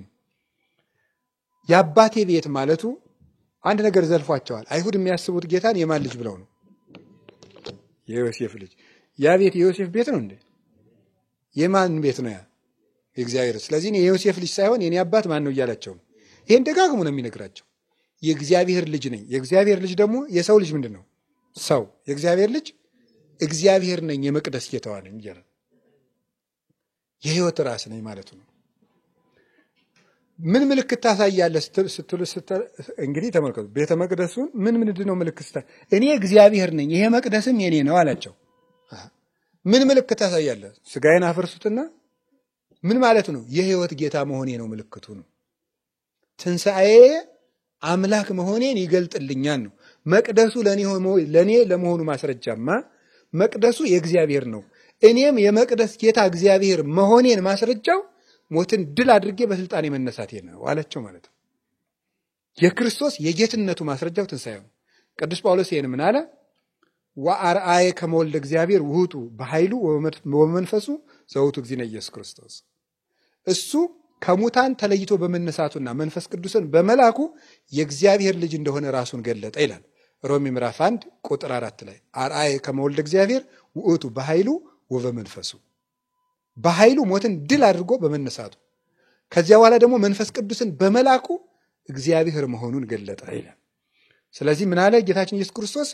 ምን ምልክት ታሳያለህ? ቤቱን አፈርሱትና እሰራዋለሁ ማለት ከሞትኩ በኋላ ራሴ መነሳቴ የመቅደስ አምላክ መሆኔን ያስረዳል። ክርስቶስ ራሱን አምላክ ብሎ የገለጠበት አንቀጽ ነው። የመጨረሻ የምነግራችሁ ነገር አንድ ነገር ነው። ምንድነው እሱ?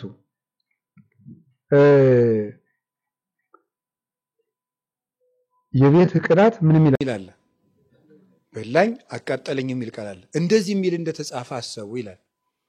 አሁን ለኛ ለምናምነው የቤቱ ቅናት ማለት እኛ ለቤተ ክርስቲያን ያለን ፍቅር ነው አይደል? እኛ ለቤተ ክርስቲያን ያለን ፍቅር ነው።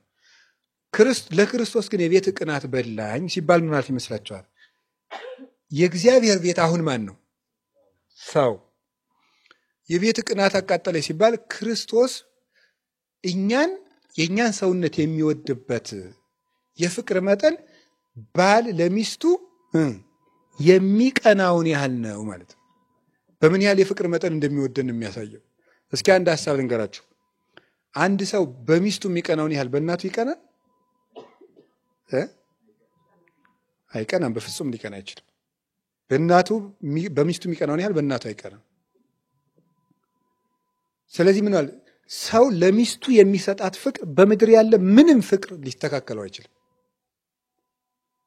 ስለዚህ ጌታችን ኢየሱስ ክርስቶስ ባል በሚስቱ በሚቀናበት የፍቅር መጠን ለእናንተ ሰውነት እቀናለሁ ነው። በዚህ መጠን እንደሚወደድ ነው ጌታ ይነገረን እና ቅዱስ ኤፍሬም ምን አለ? ጌታ ኢየሱስ ክርስቶስ እኔ እኮ ያንተ ሙሽራ ነኝ ይላል። ቅዱስ ጳውሎስ እኮ እንደ ንጹሕ ሙሽራ ለክርስቶስ አጫቸዋለሁ ብሏል። እኔ ያንተ ሙሽራ ነበርኩ እና ዲያብሎስ በአንተ ሙሽራ ላይ መጥቶ ሲሰለጥን አትቀናምን ይላል። እባክህን ከዲያብሎስ አላቀኝ ብሎ ይጸልያል። እና ጌታችን ምን ያህል እንደሚወደን ተመልከቱ። አጋንንት መጥተው ሲሰለጥኑብን ይቀናል። የሚቀናው ባል ለሚስቱ ወሰደብኝ ብሎ ነው። ጥቅም ስለሚያገኝ ነው። ከሚስቱ የሚያገኘው ነገር አለ። በኑሮ ታግዘዋለች። እግዚአብሔር አንድ አድርጓቸዋል። ክርስቶስ ግን ከኛ የሚያገኘው ነገር ስላለ አይደለም። ግን ደሙን የከፈለብን አካላቱ፣ ብልቶቹ፣ ሕዋሳቶቹን ይወደናል። ለኛ መጥፋት የከፈለው በግ ወይም ላም ወይም ፍየል አይደለም፣ የገዛ ደሙን ነው። በዚያ መጠን የወደደን አካል፣ በዚያ መጠን ዋጋ የከፈለበት አካል ስለሆነ ለአንድ ክርስቲያን ሰውነት በዚህ መጠን ይቀናል። ያስ መቅናተ እግዚአብሔር ይገብር ዘንተና ያለ ኢሳይያስ። እግዚአብሔር ያን ስለሚቀና ደግሞ ከጸለይን ትንሽ ዝግጅት ካለን በእኛ ላይ በእኛ ሰውነት ላይ ሸቀጣ ሸቀጥ ያመጡ የሚያራግፉትን አጋንንት በስልጣኑ ጅራፍ እየገረፈ ያባራቸዋል። እኛ ትንሽ ወደ እግዚአብሔር መቅረብ ከቻል እምቢ ካልን ደግሞ እኛ ነው ይገርፋል ማለት ነው። እንዴ ባል የማይታገሰው ቅናት የምን ቅናት ነው? የሚስቱ ነው። ተንኮል እየሰራች ብታስቸግረው ምን ያደርጋት ይችላል? እንጃ የሚያደርገውን ያደርጋት። መጀመሪያ ባል በሚስቱ የሚቀና ለምንድን ነው? ስለሚወዳት እኮ ሌላ እኮ አይደለም። የሚቀናበት ምክንያት ማጣት ስለማይፈልግ ነው። ክርስቶስ ለኛ የሚቀና ስለሚወደን ነው። በጣም እኛ እግዚአብሔር የሚቀናልን ቤቶች እንደሆናችሁ ታውቃላችሁ። እናንተ ለራሳችሁ እንዲህ ያለ ግምት አላችሁ? ይሄ ጻድቁ ቅዱሱ ሰማይቱ እነ ቅዱስ ቂርቆስ እንደዚህ አይደለም። ይሄ ወንበዴው ሌባው ዘማዊው ክርስቶስ የሚቀናለት ቤት ነው። ይቀናለታል እሱ ያን ቤት። ዶሚኒክ አቡነ ገብረ መንፈስ ቅዱስ ባህር ተወርውረው እንዲገቡ ያደረጋቸው ምንድነው? ተራራው ላይ ቆሙና ዝቋላ ተራራ ላይ ሆነው የኢትዮጵያን ሕዝብ ኃጢአት አዩ አይደለም? ጌታዬ ኢየሱስ ክርስቶስ ደምህን የከፈልክለትን ሕዝብ አውሬ በላው ብለው ነበር ባህር ውስጥ ተወርውረው የገቡት። ማለት ቅናት ነው ይሄ። እና እንኳንስ ባለቤቱ ደም የከፈለበት ባለቤት ቅዱሳን እንኳን እንዲህ ይቀናሉ። እና ክርስቲያን እግዚአብሔር የሚቀናለት ሰውነት ያለው ነው። እንዲህ ያለ ክብር አለን። እና ታዲያ እንግዲህ ኢየሩሳሌምን ስላችሁ በሶስተኛው ሳምንት ምንድነው? የክርስቶስ መቅደስ ሆነን እንሰራ ነው። የክርስቶስ መቅደስ እግዚአብሔርን አናስቀናው ነው። አናስቀናው። ታው እኔ እስመ አነ ቀናዩ መስተበቅል፣ እኔ ቀናተኛ አምላክ ነኝ አታስቀኑኝ ይላል እግዚአብሔር። እንዲያው ሁልጊዜ ባልን ማስቀናት ሴትነት አይደለም። ክርስቶስን ያህል ሙሽራችንን ኃጢአት እየሰራን እሱ ለፍቅር ቢቀናልን ግን በመዓት እንዲቀናብን ማድረግ አይገባም። ጌታችን ኢየሱስ ክርስቶስ በዚህ መጠን ይወደናል። የወደደን አምላክ ልቡን በልቡናችን ይሳልብን፣ ፍቅሩን ያጽናልን፣ መጨረሻችን አሳምሮ እንስሳት የወረረውን ሰውነታችን የእሱ መቅደስ ለማድረግ ያብቃን። ይቆየን። ስብሐት ለእግዚአብሔር።